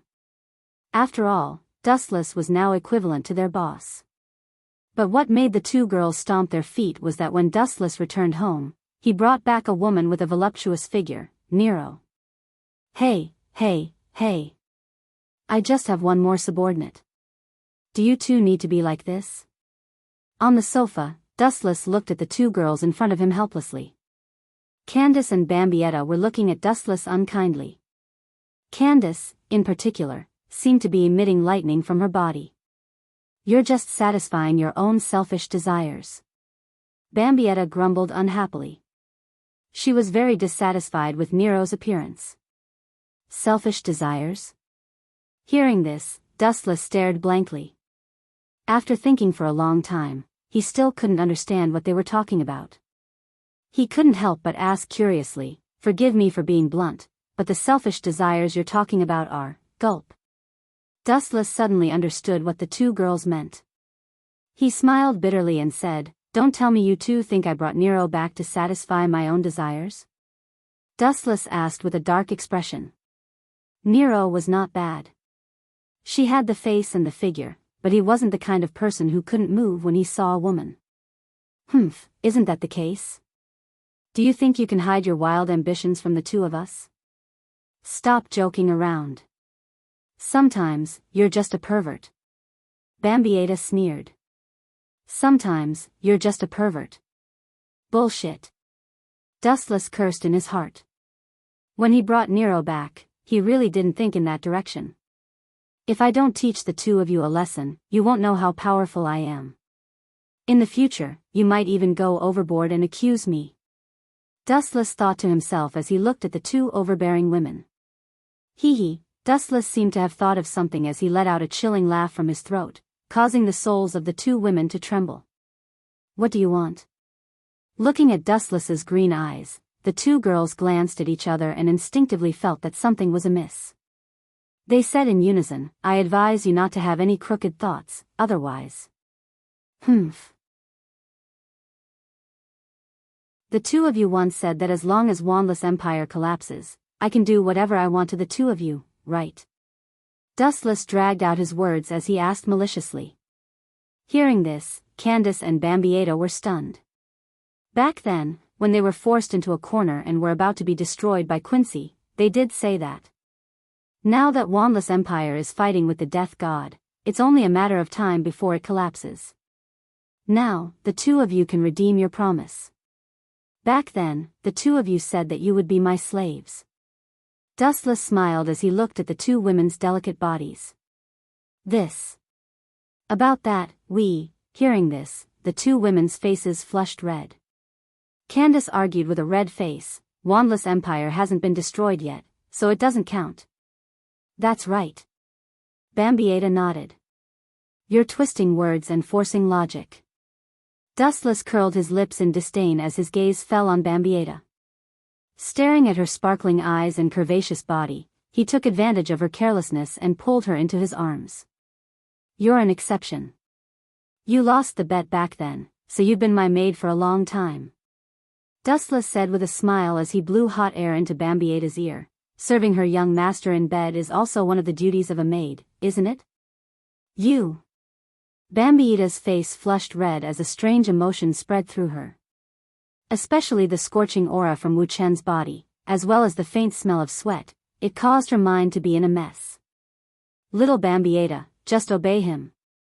Seeing that Dustless was only circling around Bambietta, Candace relaxed and said with a smile, you're his maid anyway. You're right. Dustless gave her a look of praise, then looked at Candace who was beaming with joy. Feeling rather displeased, he said in a strange tone, I don't want someone who offers herself to me. She probably stinks of sweat. She smells as good as you. Taking advantage of Bambietta's distraction, Dustless pecked her perfect face at lightning speed. So good. So smooth. Bambietta was dumbfounded. She subconsciously touched her face that was still stained with saliva and was instantly petrified. You. Candace was even more furious. She naturally understood that Wu Chen's eccentric voice was mocking her behind her back. He actually mocked her for stinking of sweat. It was difficult for Candace to remain calm. Just as the two women were about to explode in anger, a powerful spiritual pressure invaded them like a basin of cold water that extinguished their flames. Even Dustless frowned and restrained his playfulness. This spiritual pressure was extremely powerful, but it was not hostile. Instead, it deliberately lowered its spiritual pressure when it arrived to show its friendliness. Chapter 11:24. Dustless's playful heart gradually extinguished as he carefully sensed the changes in spiritual pressure. He could not help but be surprised because he felt that this abnormal spiritual pressure was very familiar. He had encountered it before. Who could it be? Dustless murmured, frowning as he thought to himself. It should be a powerhouse you once knew. The other party deliberately lowered his spiritual pressure as a gesture of goodwill. Otherwise, he would have already killed his way in. Candace showed her rare wise side as she analyzed carefully. Although the other party deliberately lowered his spiritual pressure and controlled it very skillfully, it's obvious that he has undergone years of training. He's obviously a captain-level Grim Reaper. No matter who he is, if he doesn't know what's good for him, I don't need to reason with him. Dustless stretched his waist lazily. No matter who the other party was, there was no need to care. If it was go against the current, he could just kill him. Soul Society was now in a mess anyway, and no one would care about what happened in the modern world. Candace and Bambietta looked at each other and fell silent. After all, Dustless was their boss, and now that their strength had been taken away, they would only be a hindrance, so they simply chose to turn a deaf ear. I hope I didn't choose the wrong person. Outside the villa, a middle-aged man with a hat muttered to himself. Oh, what a rare guest. Looking over, a young face wearing a kimono and holding a walking stick came into view. He was very young, but his eyes were exceptionally weathered. Isn't this Manager Pu Yuan? Suppressing the astonishment in his heart, Dustless asked indifferently, what brings you here from afar? Seeing that you are safe and sound, you seem to have expected that I would not be sealed. Your wisdom is really enviable, Manager Pu Yuan. Dustless emphasized his words, and there was a hint of killing intent in his words. The visitor was Kisuke Urahara. Of course. Kisuke Urahara replied calmly, ignoring Dustless's killing intent. Don't forget that I have been operating in the modern world for 100 years. When you came to settle down in the modern world, I discovered you. I see. Dustless didn't doubt his words and asked with interest, then why is Urahara's store manager here? Don't tell me you're here to arrest me. Hearing this, Urahara Kisuke smiled bitterly. If he really had such strength, he would have gone to the Broken Soul Society. I'm here to seek cooperation. Urahara Kisuke took a deep breath and said solemnly, although I don't know how you broke out of prison, since you escaped and didn't do anything to Soul Society, it means that you don't want Soul Society to be destroyed. After that, Urahara Kisuke looked at Dustless thoughtfully, looking forward to his answer. Idiot, it's only natural that I won't do anything. That's because someone else will do it for me. Dustless despised him in his heart, but he still pretended to be surprised and asked curiously, then why is Manager Urahara here? Urahara Kisuke's expression suddenly stiffened, and he said solemnly, to be honest, I'm here to seek cooperation with you. Now Soul Society is on the verge of collapse, and there's a possibility that it will be wiped out by annihilation at any time. Dustless couldn't help but be startled when he heard this. He lowered his head and thought silently, but he was shocked. The Grim Reaper he expected was not so fragile. However, the current situation seemed to be the opposite of what he expected. Dustless hoped that Grim Reaper and Annihilation would both suffer, instead of a one-sided annihilation. It seems that it's just as I thought. Although I don't know the reason, he doesn't want Grim Reaper to be destroyed. Urahara Kisuke suddenly smiled and exhaled a mouthful of turbid air. He immediately remembered the terrible situation of Soul Society and said bluntly, Annihilation suddenly invaded, and Soul Society is now in imminent danger. Impossible. What about Head Captain Yamamoto and Squad Zero? What are they doing? Don't tell me they've all been wiped out. Dustless asked suspiciously, thinking of the strength of the Head Captain and Squad Zero. They are very strong, but annihilation is also very strong. They launched a sneak attack first, and Grim Reaper is almost always suppressed. Urahara Kisuke smiled bitterly and said, "This time, I came to cooperate with your excellency. Otherwise, Soul Society may step into a land of eternal damnation." Dustless's thoughts changed. Although he was happy that Squad 0, head Captain Yamamoto, and Sosuke Aizen were brutally beaten up, it was not in line with his original intention to be defeated by annihilation. "You want to drag me down with you?" Dustless asked coldly after a moment. Urahara Kisuke paused for a moment and said, "You're right to think so, but this is the current situation of Soul Society. It's true that we have a grudge in the past, but I hope we can put it aside. If Grim Reaper is destroyed, it won't be good for anyone." Dustless didn't doubt Urahara Kisuke's words. Urahara Kisuke's sincerity was enough to come alone. "I really didn't expect. That group of annihilation is so strong that they can suppress Godei 13. Murmuring with a strange light in his eyes, there was a hint of murderous intent in his words. "There are too many involved." "Do you know Yawatch?" Urahara Kisuke asked. "The king of annihilation?" "Of course, I know." Dustless replied indifferently. Not only did he know, but he also heard a lot about it. He stared at Urahara Kisuke and saw his helpless face and a headache. Obviously, something was wrong.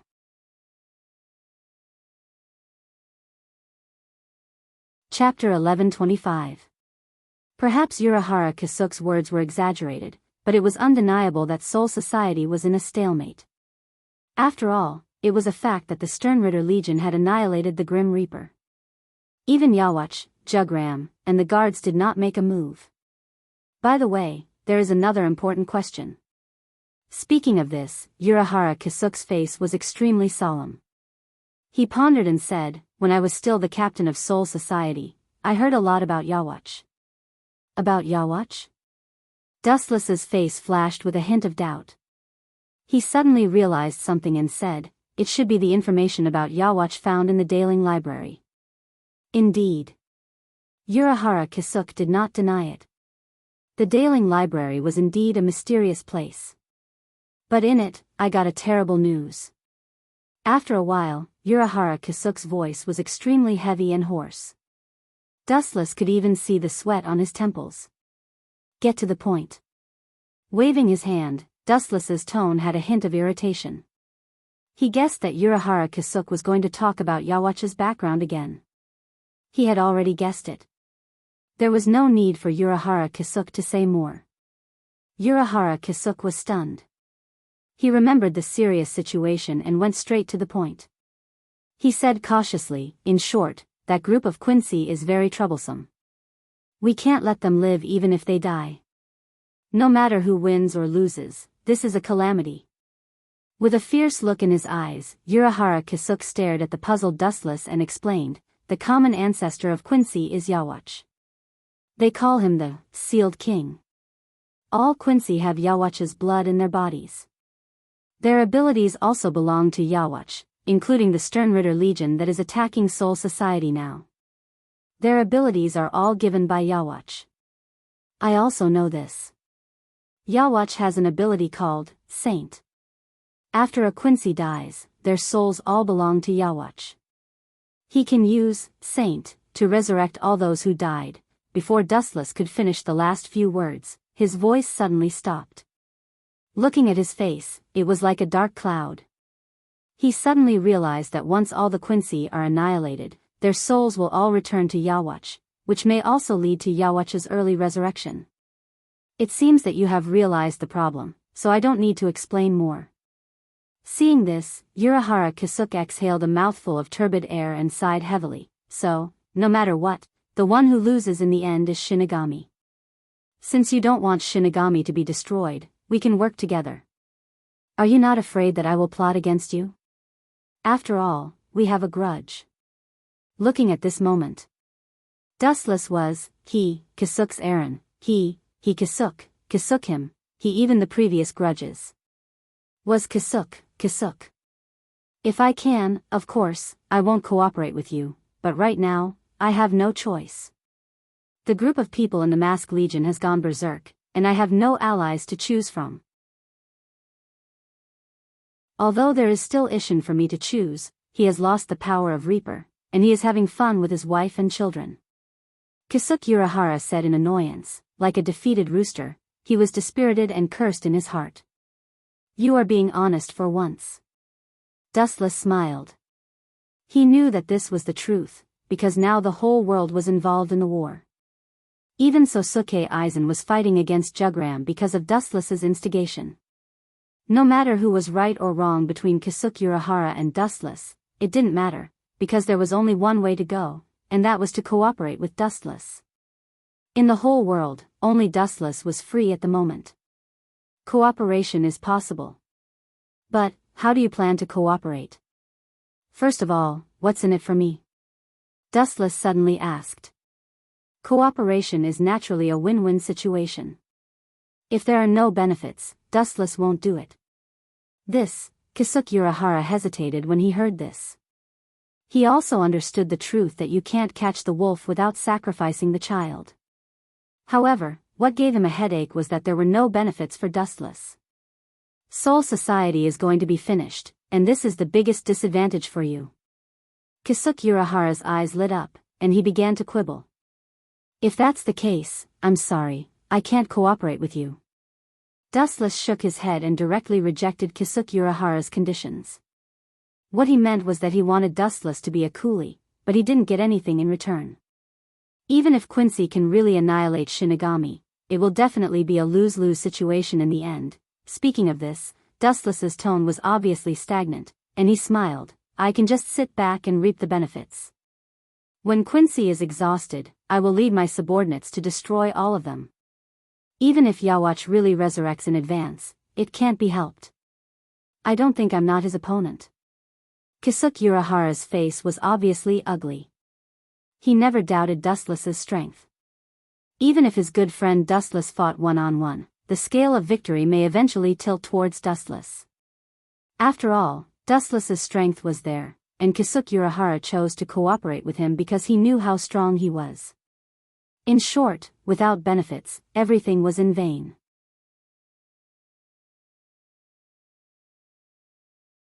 Chapter 1126. Urahara Kisuke bowed his head and was silent for a while. His head was dizzy and very uncomfortable. After thinking hard for a long time, he still didn't think that he could give Dustless anything. Hee. Manager Urahara seems to be very confused. Dustless chuckled, then his face changed, and said with a cunning look, how about I say a condition? Hearing this, Urahara Kisuke restrained his expression, and a cautious look flashed across his face. Staring at Dustless's gloomy face, Urahara Kisuke instinctively felt that something was wrong. He seemed to be making a deal with a devil. Being stared at by Dustless's shining eyes, Urahara Kisuke felt uncomfortable and had a feeling that a great disaster was coming. It doesn't matter if you don't agree, but one thing is certain, Soul Society will not last long. Dustless said calmly, and deliberately added, Head Captain Yamamoto is old, and Soul Society has been severely damaged by me before. The probability of them blocking Quincy's attack is 0, and they are close to extinction. Urahara Kisuke's face turned black and extremely ugly. He gritted his teeth and said, What's the condition? Let's hear it. I knew you would agree, so why are you hiding it? Dustless was very disdainful, and immediately thought for a moment and said, One day in the future, after Soul King falls, you must stand up and support me to become the new Soul King. Urahara Kisuke was petrified, his eyes widened, and stared at Dustless in a daze. Are you serious? Soul King will never fall. Hearing this, Urahara Kisuke's first thought was that he had misheard. The fall of Soul King is inevitable. Even if Yawatch lets Soul King go, Dustless will not let Soul King go.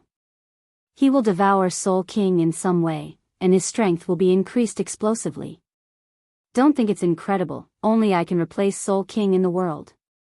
Wuchen raised his eyebrows in an unusually serious manner. Soon after, he changed the topic and said, Why do you think Squad Zero didn't kill me to prevent future troubles? In fact, Yawatch is a nightmare for them.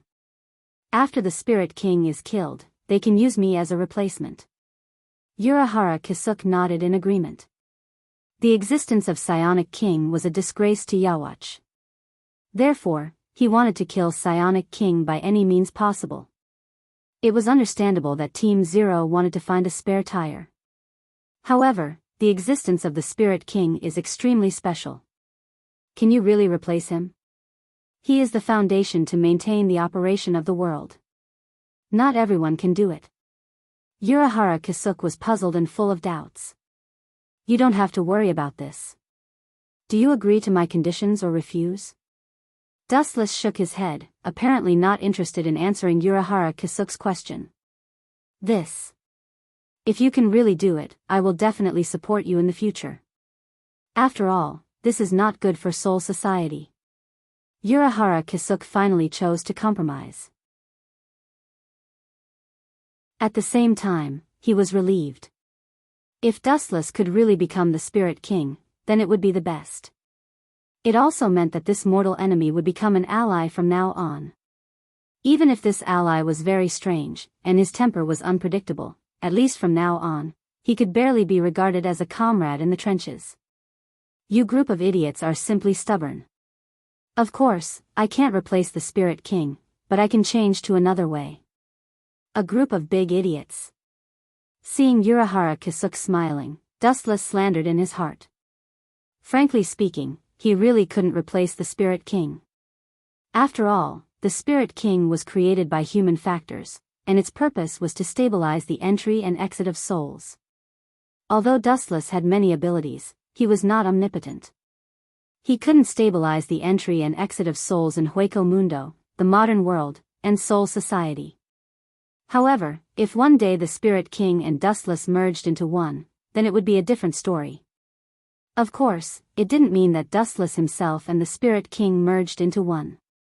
Just thinking about the Spirit King's strange appearance, Dustless couldn't help but shudder. Absorb the Spirit King into the Hogyoku, let them merge into one, and then I merge with the Hogyoku, then I will be a brand new Spirit King. You group of idiots are really stupid. Looking at Urahara Kisuk with pity, Dustless's heart was full of sympathy. After absorbing the Spirit King, the Hogyoku naturally became a brand new Radiant, and could provide Dustless with more Ryatsu. Although the Hogyoku claimed to be able to evolve infinitely, but since its consciousness was destroyed by him, its ability was greatly reduced. After absorbing the Spirit King, it could naturally make up for the previous fragmentation, and it was possible to go to the next level. It could make up for the loss after erasing the Hogyoku, expand the Hogyoku's limit, and also become the God of Death, the Spirit King, becoming the unique supreme leader, commanding the entire Death God. Dustless obviously didn't suffer a loss in this deal. It was profitable, and it was very big. But then again, how do you want me to help Death God? Even if my identity is exposed, I don't want to become a wanted criminal in Soul Society again. Staring at Urahara Kisuk's proud smile, Dustless's tone left no room for negotiation. Of course, this is a must. Perhaps because he was in a good mood, Urahara Kisuk suddenly became incomparably flamboyant. He opened his white and blue folding fan, covering half of his face, and smiled. What you want to do is actually very simple. Simple? Hearing this, Dustless directly turned a deaf ear. Urahara Kisuk was willing to lower himself to cooperate with him. It was definitely not a simple task. At least, he couldn't do it himself, otherwise, he wouldn't have made an unnecessary move to cooperate with Dustless.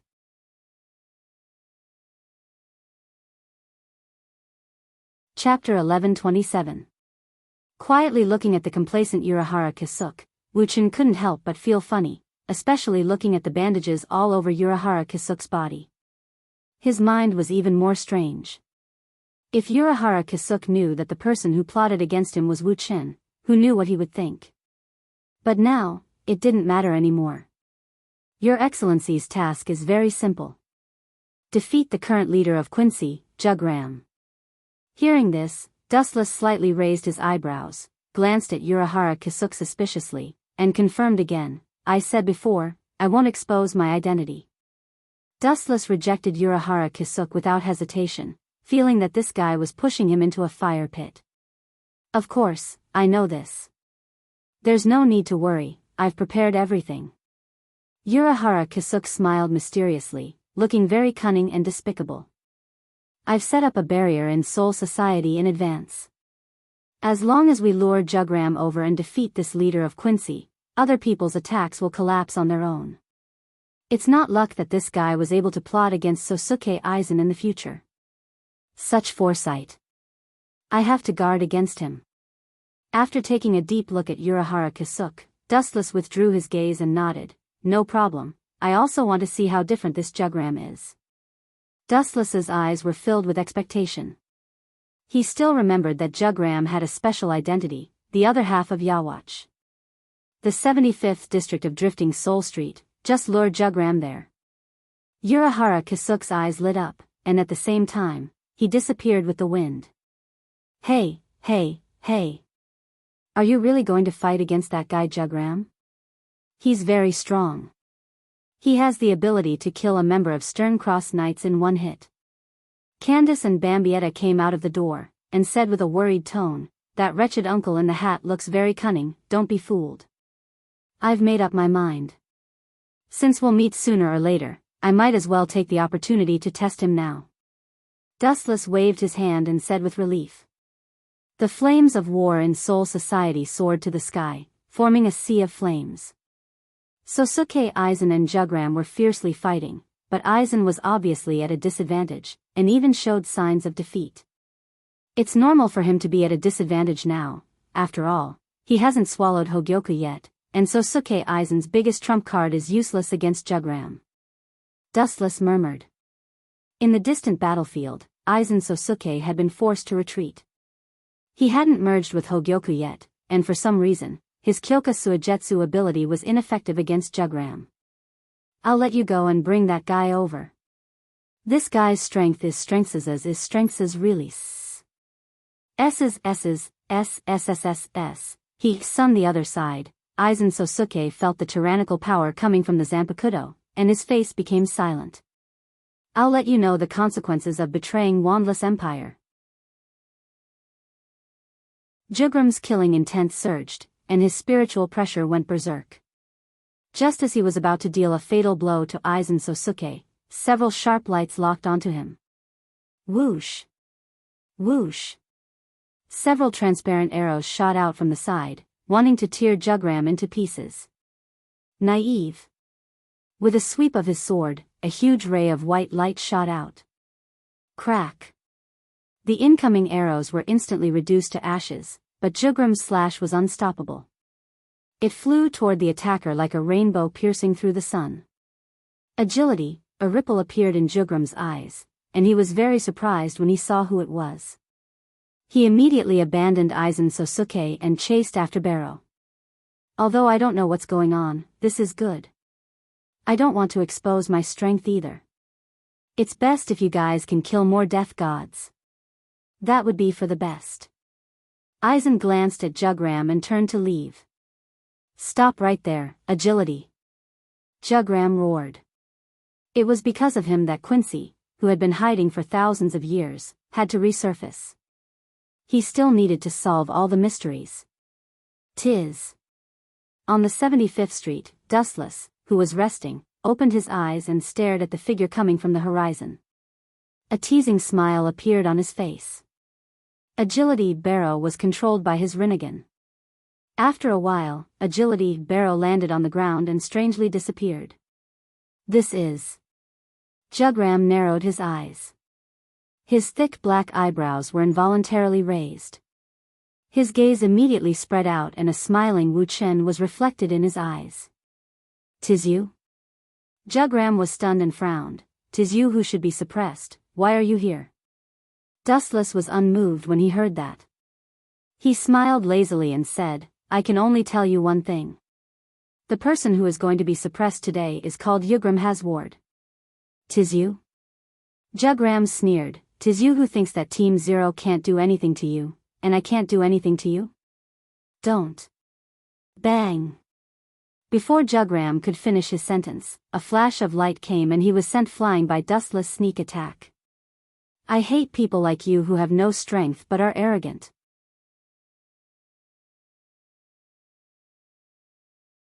Chapter 1128. This kick was merciless. It sent Jugram flying hundreds of meters away. A large footprint could be seen on his handsome face. Humph. You're asking for it.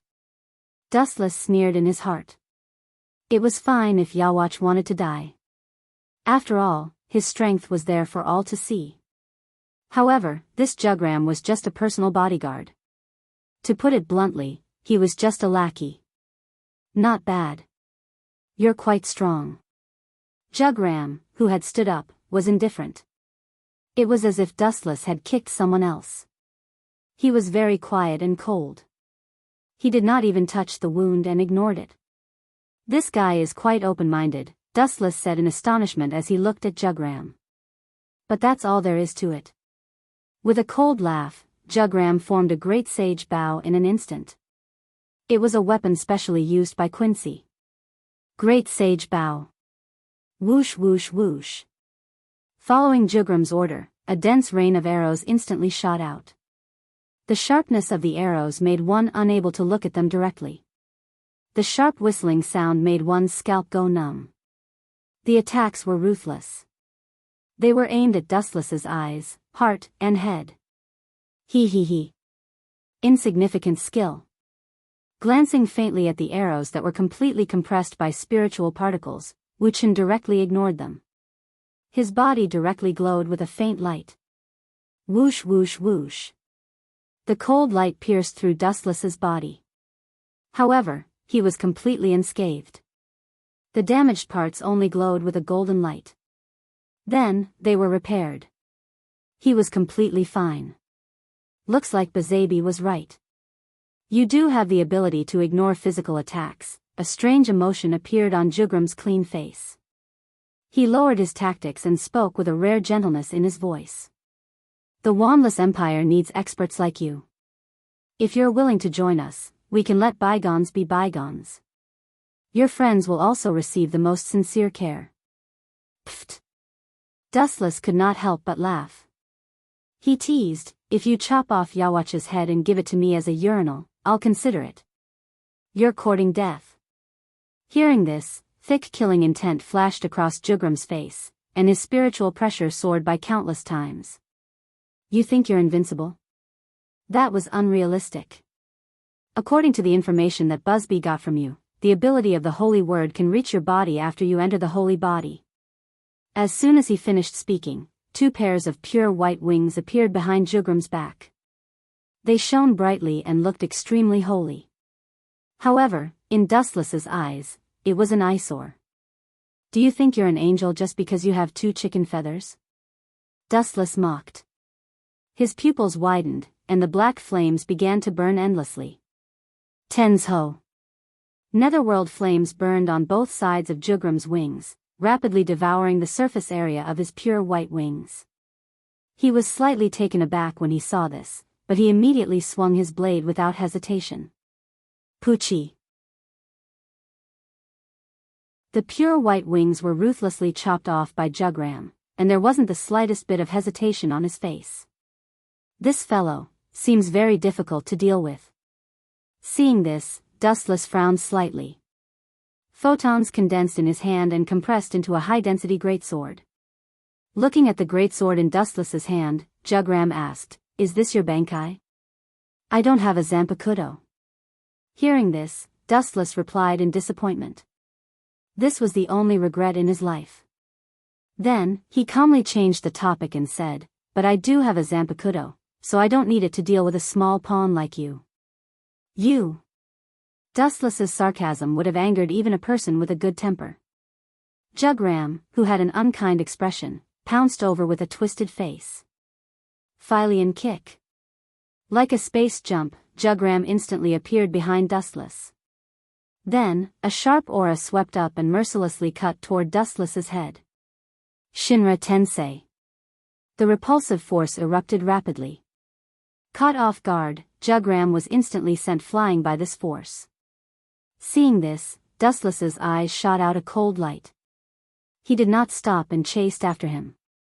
The chakra in his body boiled, and his gaze locked onto Jugram's torn clothes.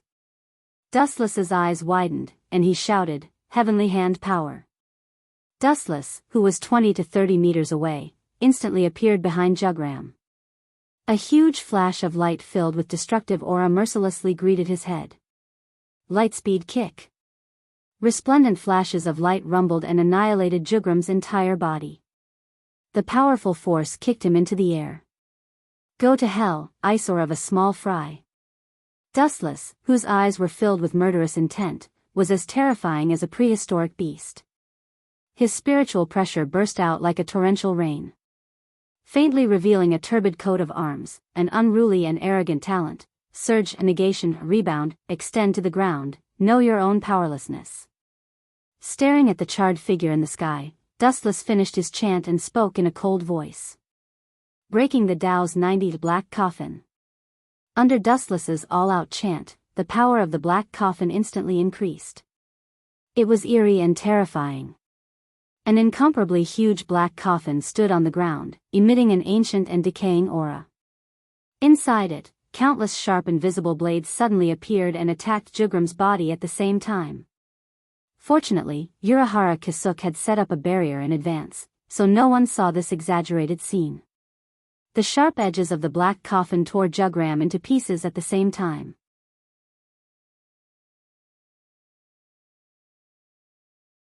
Chapter 1129. Perhaps it was a misconception, but Dustless actually saw Jugram break out of his cocoon and be reborn. He's actually fine? After a while, Dustless said in shock after confirming that he was not mistaken. Looking closely, Jugram's body was clean and unharmed. He was completely unharmed. He had not been attacked at all. He was completely at ease. It was as if none of the attacks had hit him. What's going on? Stroking his chin, Dustless looked left and right. He was sure that his previous series of attacks had heavily injured Jugram. Even if he had been blessed by the heavens and survived, he should have at least been injured. But now, he was completely unharmed. What's that? Looking up at the sky, Dustless suddenly realized that the sky had darkened. A strangely shaped scale was floating in the sky, leaning toward Dustless. This seems to be Jugram's ability. In the original work, he used this ability to break Tsangdu's ability and instantly kill him, Dustless pondered. Looking at the unscathed Jugram, a look of understanding flashed in his eyes. Jugram's codename in the Wandless Empire was B, and his ability was Balance. This was the scale floating in the sky. Once the scale fell toward Dustless, his abilities and strength would be unlimitedly weakened. I see. Suddenly understanding, Dustless praised, the black coffin that attacked you, as well as the body art from before, were all weakened by you. No wonder you were unaffected. You're not simple. Hearing this, Jugram did not feel any joy. Instead, his brows furrowed tightly. His wariness toward Dustless had reached an unprecedented level. He rarely made a move, but Dustless had seen through his ability. You're right. Since his ability had been seen through, Jugram did not hide it and directly admitted it. He said calmly, "This is my holy word ability, Balance. When the scale floating in the sky falls toward you, all of your abilities will be weakened. Your skills will not harm me at all, just like that ghost path just now. It has no effect on me at all. He is indeed very strong." Dustless didn't comment when he heard this, and then he took the initiative to launch an awe-inspiring attack. Tao Breaker 88, Flying Dragon strikes the thief. In the blink of an eye, a thick beam of light shot out, engulfing and annihilating Jugram. Who would have thought that Jugram, who was bathed in the light, would be completely unscathed? He didn't react at all, and his face remained as calm as an ancient well. What was even more shocking was that he was slowly walking over against the light. In his hand was a cold glinting sword, and he strolled over in a relaxed manner. Damned Yawach. Upon seeing this, Dustless couldn't help but curse his friend Habak. That was because all of the Starcross Knight's abilities came from him, and this inconceivable, Balance, ability was far too overpowered. Dustless's attacks were weakened, and the damage he dealt to Jugram was 0. Swish. Swish. Jugram's speed was 10 times faster than before, and he couldn't even catch a glimpse of his shadow. By the time he realized this, Jugram had already sliced through his body. At the crucial moment, Dustless decisively used God's might to materialize himself. "You didn't hit me?" Jugram was stunned, and his tone was filled with doubt. He subconsciously looked at Dustless, but what he got in return was a cold beam of light. Poochie. The sword light cut through Jugram's body, and the blood on the blade of the heavenly sword of clouds evaporated rapidly. Jugram looked at the wound on his waist and felt the piercing pain all over his body. He couldn't believe it and said, "Impossible, you should have been weakened by my ability." "Weakened? You have indeed weakened me." Dustless shook his head. His black coffin didn't have any effect on Jugram, and this explained everything. "However, even if you weaken me without limit, the difference between the two of us is still like heaven and earth. It's just like an ocean. Even if you suck in 99% of its water, it's not something a stream can compare to. Do you understand what I mean?" Jugram's face turned green. How could he not understand what Dustless meant? He sneered and said, "In other words, you can deal with me with the remaining 1% of your strength?" As expected of Yawach's loyal lackey, so smart. Dustless gave him a thumbs up, and his expression was extremely cold. He unleashed all of his strength and charged at Jugram with his sword. His expression was calm and fearless. Jugram's balancing ability was indeed a heaven-defying and invincible existence. When one side of the sky was lowered, the enemy would be weakened in all aspects. On the other hand, Jugram's strength would increase exponentially. However, for a skill like God's might, it was useless no matter how much it was weakened. This skill wasn't an attack in the first place. Bang, bang, bang. The two of them fought back and forth fiercely. Saber light and sword shadows flashed and sparks danced in the air. Boom, boom, boom. Along with a loud boom, a white figure was sent flying. Dustless had won for now. Huff, huff, huff. This bastard's ability actually reduced spiritual pressure, stamina, effort, and even the chakra in my body to a negligible level. Dustless panted heavily. Just a few rounds of fighting and he was already half dead from exhaustion.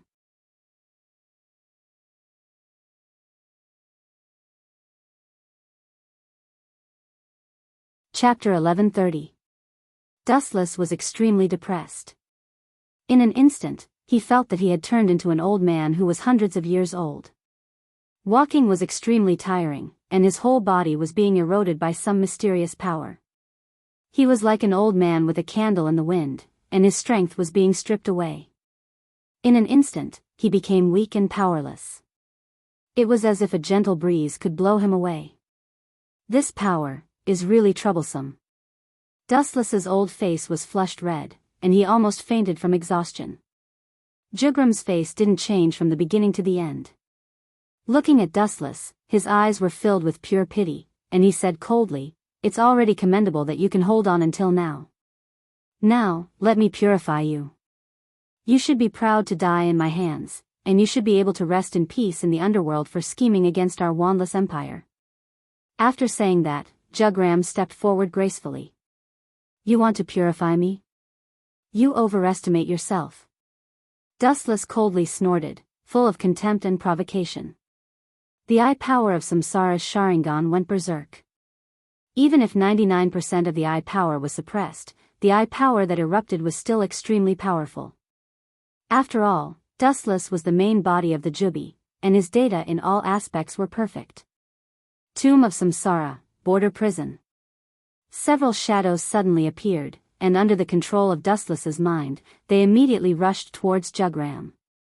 Bang bang bang. Dustless's shadows caught Jugram and beat him up without mercy. The most heaven-defying thing was that these shadows all used armament hockey. That fist, which was harder than a meteor, smashed into Jugram's body, causing him to howl in pain and let out a miserable cry. Boom boom boom. As the foot fell, Jugram's whole body was blasted away by the shadow formed by Tomb of Samsara, border prison. His whole body was covered in blood, and his handsome face was badly mutilated. It seems that he used blood-calming equipment. Otherwise, he should have been beaten to a pulp. Dustless muttered in his heart.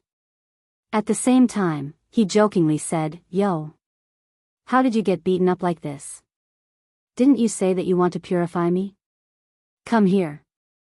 Dustless was full of disdain and contempt, giving people the feeling that he was a villain who had succeeded. He didn't have the slightest good impression of this Jugram.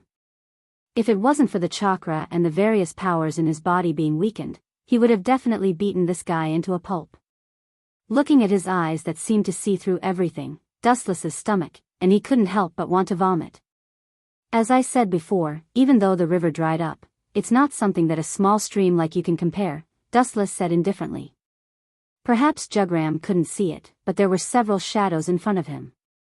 It was impossible for Jugram to get close to Dustless. What kind of despicable trick, you? Jugrams of samsaras. After being beaten up for no reason, he was abnormally angry, and the most annoying thing was that he couldn't even find a trace of the enemy. They're right in front of you, but you can't see them. Dustless shook his head in pity, full of sarcasm. The shadows he formed using Samsara's tomb, border prison were all standing in front of Jugram, but he couldn't see them. Since you've shown me such a powerful ability, I'll also open your eyes. Dustless's face turned red, and he laughed sinisterly. At the same time, the shadows controlled by his mind began to attack Jugram again. Without exception, their fists were all covered with armament hockey. Poochie.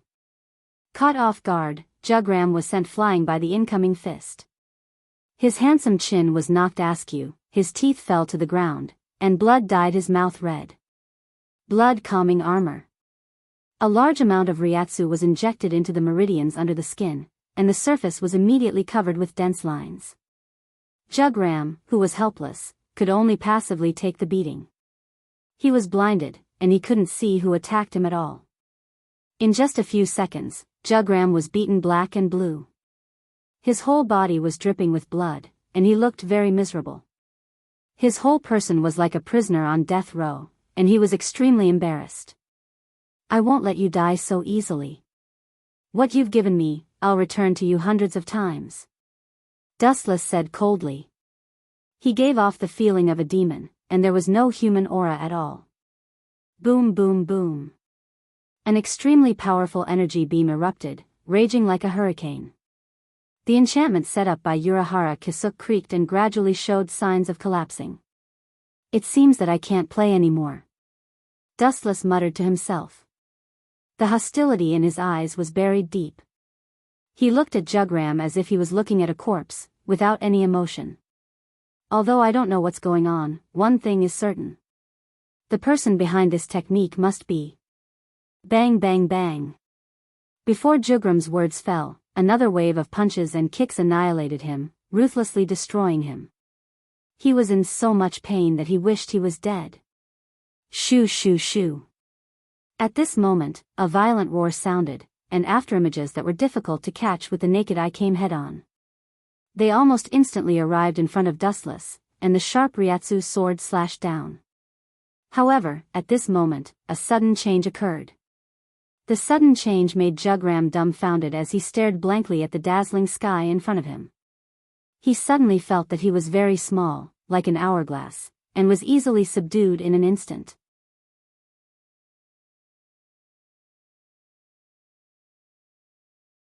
Chapter 1131. The golden light in the void connected together, and the scale and momentum were incomparably vast. It was so dazzling that Jugram could not open his eyes. At this moment, two daggers slowly wrapped around Jugram. His arms and legs were all bound by golden chains, and he was easily subdued like a dumpling. "What is this?" Jugram muttered. He swayed his body and released his spiritual pressure at the same time, trying to use his powerful strength to shatter the chains. However, the effect caused Jugram's eyes to widen. His spiritual pressure had no effect on these golden chains at all. This is called the Heaven Lock. Dustless's eyes were exceptionally dim and powerless. His entire body was filled with powerlessness. After seeing Jugram being subdued, he directly sat on the ground. Heavenlock. Hearing this, Jugram repeated the name. He knew all kinds of death gods Bankai and the Ghost Dao, but he realized that he had never seen this Heavenlock before. It seemed to have jumped out of the category of death god. It was not just death god, but also void and Quincy. Humph. Although I am surprised that you have such a trump card, no matter what moves you use, they are useless against me. Jugram's confidence rose from the ashes, and he proudly said, in front of God, nothing is worth mentioning. Hee. Hearing these arrogant words, Dustless's face was filled with smiles. He was abnormally bright as he smiled and said, what a coincidence. My Heavenlock is effective against gods. It is a type of god of law weapon. What was a god of law? It could be understood that it was specially used to restrict gods. Nonsense. Hearing this, Jugram laughed coldly and unleashed even more powerful spiritual pressure. At the same time, his heaven-defying ability of balance was strengthened without limit, weakening the effects of the Heavenlock. I will show you that the so-called god of law weapon is actually a piece of scrap metal. Under Jugram's effect, the golden Heavenlock instantly turned into a trash-like existence. It lost its previous golden luster and became dim. Some parts even rusted. Can such a thing still be called god of law? Jugram coldly asked. His spiritual pressure spread out in all directions. Just as he was about to completely shatter the Heavenlock, a change suddenly occurred. Clang! Clang! Clang! Heavy spiritual pressure washed over the rusty Heavenlock, but it didn't seem to have any effect. The only thing it did was make a series of crisp sounds. Apart from that, there was nothing special about it. How is this possible? Jugram's pupils shrank when he saw this. His pupils dilated several times as he looked at the firm heavenly lock. His heart turned cold and he was so shocked that he was speechless. She subconsciously raised her eyes and saw Dustless looking calm and composed, as if everything was within his expectations. The uniqueness of the Heavenlock is not its material, but its uniqueness. Dustless's voice sounded very old as he explained in a neither slow nor slow manner, God of Justice is a type of rule, it has nothing to do with the material used to create the Heavenlock. What do you mean? Hasworth, who was at a loss, frowned slightly. He felt that Dustless was implying something. The meaning is very simple. Dustless smiled and explained, it's because you're a god that the power of the heavenly lock can be maximized. Nonsense. Snorting coldly, Jugram said with contempt, I'll tear this piece of scrap metal apart for you to see. This enchantment won't last long. Don't waste my time. Dustless glanced at Jugram, who had a ferocious expression, and lowered his right arm. The light in the void instantly shone to the extreme. Swoosh, swoosh, swoosh. Countless divine weapons came crashing down. The sharp cold light was enough to cut through mountains and separate the sky. The void was replaced by a sea of weapons. Gulp. Bean-sized beads of sweat dripped down from Jugram's forehead. Seeing this, Jugram struggled even harder, but it was useless. He could only watch as the weapons came at him. He was destined to be pierced full of holes. Poochie. Poochie. Poochie. The sound of his body being cut apart didn't stop. Jugram was in an abnormally miserable state. His body was pierced by all kinds of weapons. It was too horrible to look at. His limbs, internal organs, and even his head and throat were all severely injured. You bastard. Jugram used all his strength to speak in a hoarse voice. His throat was already damaged, and it was very difficult for him to speak. He said with hatred, don't think that you've won. I will make a comeback. I know that. Dustless smiled calmly. His body had completely recovered, which meant that Jugram was completely done for. However, this was only a temporary victory. After they died, their souls would all belong to Yawach. They could still use their saint abilities to revive again. Unless they killed Yawach himself. So what if I make a comeback? I can kill you once. Do you think there won't be a next time? Idiot, I can only tell you that it will be even easier to kill you next time. Dustless didn't care.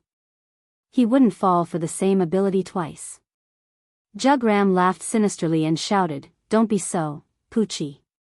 Before he could finish his sentence, Jugram's body was cut into two.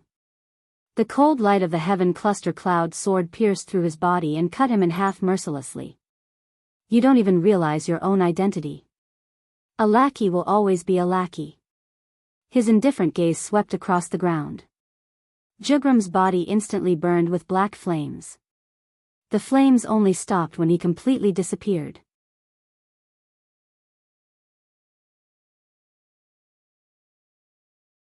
Chapter 1132. Dustless looked expressionlessly at Jugram, who was being burned by the raging fire. His heart was abnormally calm. At this moment, the barrier set up by Urahara Kisuk finally couldn't bear the burden and collapsed. The scorched earth on the ground was exposed to the air. You asked for it. After a while, Dustless murmured. Just as he was about to leave, an uninvited guest suddenly appeared. Are you here to die? Dustless asked indifferently. The newcomer seemed to have noticed that Jugram's spiritual pressure had disappeared. He stared at Dustless ferociously, and the spiritual particles around him were filled with flames. It was obvious that this person was about to go berserk. He locked onto Dustless, and the violent spiritual pressure fluctuations directly shook the ground. Dustless looked up and glanced at this person. He said indifferently, "Even Yawatch won't revive someone like you after you're killed. You're different from those guards and Jugram. You're just a small chess piece." Dustless said coldly. The newcomer was Busby, who had been killed by him before. Who would have thought that after being revived, he would come to die again? "Hugo, Jugram's spiritual pressure has disappeared. Did you do it?" Busby tried his best to retract the flames that were about to erupt from his body, and waited for Dustless's answer with a twisted face. Crack, crack, crack, a crisp sound of bones rang out and drilled into Dustless's ears. It came from Busby's body. Dustless saw that he was so angry that his bones were creaking. As you can see. Dustless still maintained his indifference. His indifferent tone was as if he was talking about a trivial matter. Impossible. You can't kill Hugo at your level. You must have used some despicable and insidious trick. As if he had been greatly insulted, Busby roared furiously. You're no different from a wild beast. Dustless shook his head and glanced at Busby. He gave him a look of pity and turned to leave. He had no desire to kill someone who was filled with anger and had already killed once. Stop right there. With a low roar, Busby turned into a flaming hurricane and rushed out, instantly sealing off Dustless's path of retreat. Get out of my way before I have the thought of killing you. Dustless's eyes flashed with killing intent. He closed his eyes and muttered to himself, as if lamenting why there were so many idiots who overestimated themselves in this world. His expression was as ferocious as a wild beast's. Busby didn't appreciate it. He flicked his fingers, gathering spiritual particles, and a sharp light shot out. Holy Annihilation Arrow. Sensing the incoming killing intent, Dustless suddenly opened his eyes. Many arrows compressed by Lingzi pierced toward him. Dustless's face flashed with a touch of cold hostility. Binding Tao 81, space shattering. The transparent wall cut off the world. Even though it was as thin as a cicada's wing and seemed to be unable to withstand a single blow, Dustless was as immovable as a mountain. His quiet appearance was extremely calm. Bang, bang, bang. After a few consecutive collisions, the transparent barrier remained unmoved and defended against Busby's attacks. Boom, boom, boom. Seeing this, Busby didn't have the slightest awareness of being weak. Instead, the Ryatsu all over his body rolled, and he planned to fight to the death. You're hopeless. Dustless was too lazy to talk nonsense. His pupils slightly widened, and ripples surged out from his rinnegan. The 9 mysterious Magatama shook, and he disappeared without a trace. Where did he go? Busby was taken aback and immediately looked for Dustless's trace in exasperation. Poochie. A sharp light came from behind and instantly pierced through Busby's body. When did this happen? Looking at the scorching light soared in his chest in disbelief, Busby's face was as pale as paper. Sensing that his vitality was rapidly draining, he used all his strength to turn his head. The one holding the sword was Dustless with a deathly expression. It's impossible for you to spy on heavenly hand power at your level. Dustless spat out a sentence from the corner of his mouth. His entire body was filled with murderous intent. He immediately lifted his thumb and aimed at Busby's head. Dow Breaker 88, Flying Dragon strikes the thief. A thick flash erupted from the tip of his finger, and Busby, who was close to him, instantly collapsed. Not even a corpse was left behind. He was directly crushed into dust by the flash. Ah! You're really strong. No wonder you can face the captain and Team Zero alone. At this moment, a shocked voice suddenly sounded. A young man wearing a kimono, a hat, and a crutch descended from the sky. Of course, his voice was filled with fear. Glancing at him, Dustless retracted his gaze. This person was Urahara Kisuke. You're the one who lured that mohawk here, right, Manager Urahara? Closing his eyes, Dustless carefully sensed the changes within a radius of tens of miles. He opened his eyes again, revealing a strange look. Urahara Kisuke, you seem to have misunderstood something. I'm cooperating with you, not being used by you. Revealing a thick killing intent, the ground was covered with a layer of frost. Dustless warned, once I feel that I'm not getting any benefits from cooperating with you, I'll immediately stop and even fight with you. Using you as a tool? How is that possible? Everything is a misunderstanding. Urahara Kisuke made his signature move, covering half of his face with a fan, and smiled. That guy seems to be called Busby. He's a close friend of Jugram, who was killed by you. It's normal for him to feel his spiritual pressure disappear and come to help, Captain Dustless. I hope so. Dustless directly refused, and then added, don't call me Captain. That's all in the past. Now, I only have one purpose, to replace the Soul King. That means we still have room for cooperation.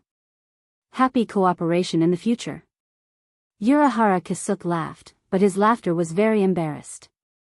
It sounded very forced, full of vigilance and fear. He clearly saw the battle just now.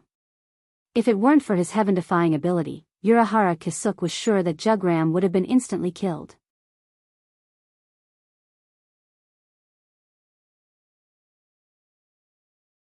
Chapter 1133.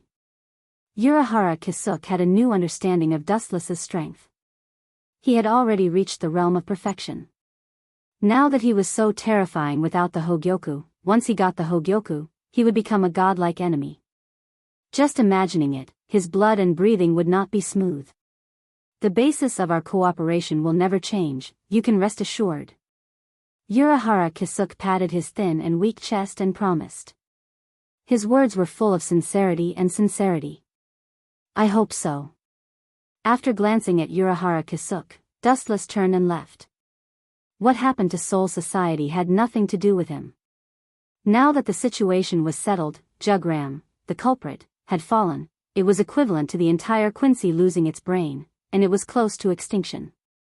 Dustless and Urahara Kisuke brushed past each other, leaving him with a back view. After taking a deep look at Dustless, Urahara Kisuke no longer spoke. Time flew by, and 5 years had passed in the blink of an eye. Everything had changed. In the great battle of Soul Society, Death God finally annihilated Quincy after much effort. However, Death God's side was also seriously injured, and the entire Soul Society was almost destroyed.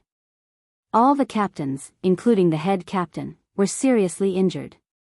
What Dustless cared about the most was not the Quincy, but the major incident that happened a day ago.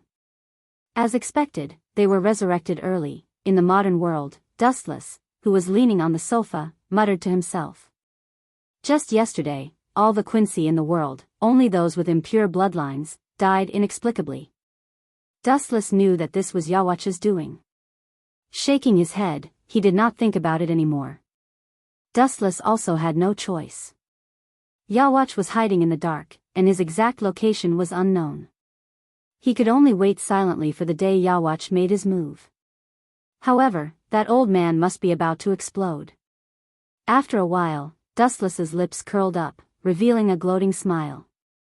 The complete annihilation of Wandless Empire was enough to make Yawach vomit blood. Although Yawach could resurrect everyone with the Saint ability, that was only if there were enough souls. He had just been resurrected, and he already needed to extract the power of Quincy to recover his strength, let alone resurrecting the Sternritter.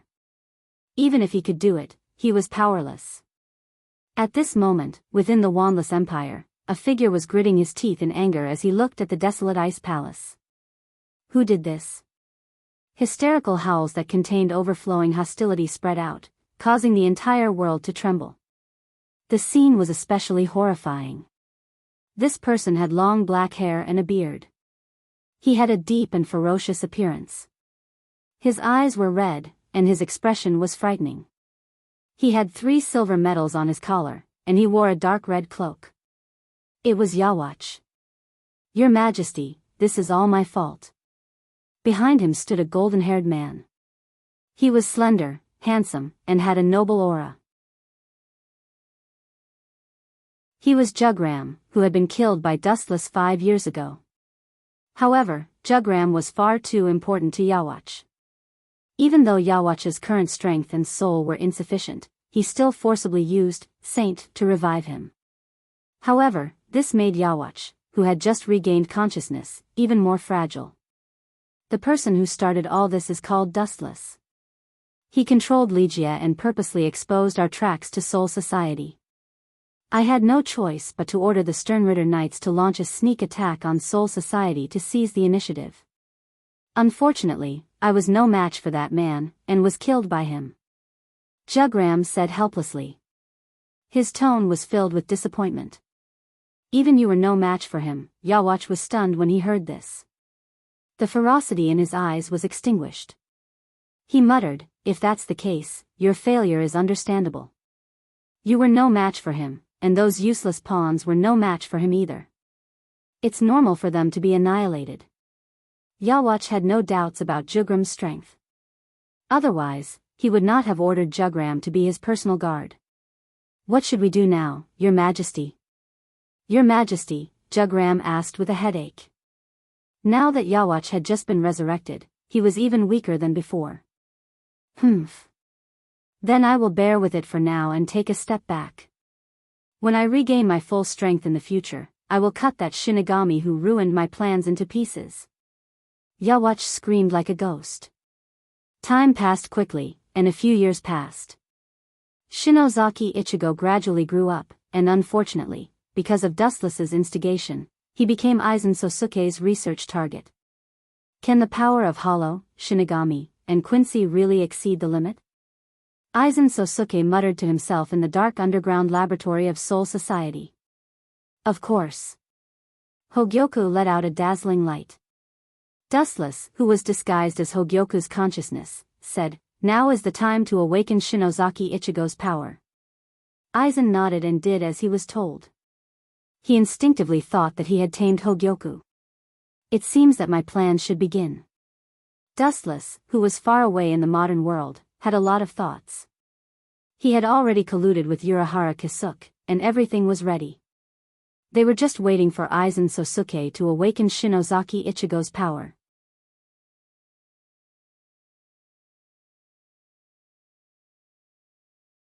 Chapter 1134. Over the years, Dustless disguised himself as Hogyoku's consciousness and often bewitched Aizen, and many impossible things became possible.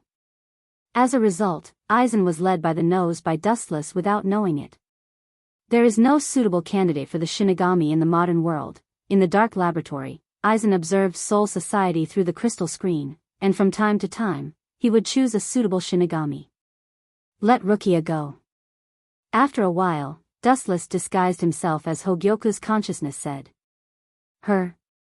Aizen heard this, and a young girl immediately appeared in his mind. He frowned and said, she seems kind. If she's not the Hollow's opponent, it would be bad. It doesn't matter. Hogyoku's consciousness explained, I think she's just right. She has a kind heart. If it's someone else, they might not lend the power of Shinigami to Shinozaki Ichigo. You're right, I neglected it. Sosuke Aizen nodded and agreed with Hogyoku's idea. He immediately went to Central 46 to give orders. The modern world, in the villa he robbed. Dustless looked at the star badge in his hand. The quality was exquisite, shining, and filled with a special power. It looked very mysterious. This was the star badge that Quincy used to steal the Shinigami's Bankai. Hee. Jugram left me something good. I thought I would need to use the system to steal Captain Yamamoto's Bankai, but it seems that I don't need it anymore. Dustless looked at the star badge in his hand and smiled viciously. Once he took the Bankai, it would be a huge blow to him. The strongest Shinigami was only in name. At the same time, 3 days later, Rukia came to Kozaku as Dustless expected. Aizen deliberately magnified the hollow to get close to Ichigo, and Rukia, who detected the presence of the Grand Hollow, gradually approached the Kurosaki family. Dustless hid in the dark and silently observed this scene. Ao ao ao. The hysterical roar resounded through the sky. Shinozaki Ichigo, who was born with strong spiritual power, immediately noticed this abnormality. He saw the invading great void through the window and quickly ran downstairs. Is that Kurosaki Ichigo? Dustless thought to himself as he hid in the alleyway, revealing half of his face. An orange-haired youth came into view. His appearance and temperament were ordinary. The first impression he gave others was that he was asking for a beating. No wonder this brat always attracts a group of people to beat him up. Dustless pursed his lips. The first impression that Kurosaki Ichigo gave people was that he was a delinquent and very arrogant. Pucci. Pucci. Pucci. The grand voids that rushed over were obviously not a match for Rukia, and they were all cleansed in no time. Dustless could not help but be stunned by her straightforward manner. That idiot Sosuke Aizen. The current Ruki is no longer the same as before. Her slash and transient steps have improved tremendously. Dustless frowned. If this continues, the chances of awakening Kurosaki Ichigo's death god power will be 0. Kakaka. The void behind him suddenly exploded, and a powerful grand voids came out from it. Dustless deliberately opened the black cavity and released the grand voids to besiege Rukia. Until she was exhausted. Boom boom boom. A large Jillian came out from it, and a giant flash came out from its mouth. The dark sky was dyed red, and it was filled with a demonic luster of destruction. The target was not Rukia, but Kurosaki Ichigo. This damn Jillian just doesn't listen to me. Seeing this, Dustless's heart sank. He looked at Rukia, who was wiping her sweat, and his heart fell to the bottom. He was sure that Rukia would not be able to withstand Jillian's void flash. She was too immature now. Whoosh whoosh whoosh. Dustless was pondering, and a giant flash came down and blasted towards Kurosaki Ichigo.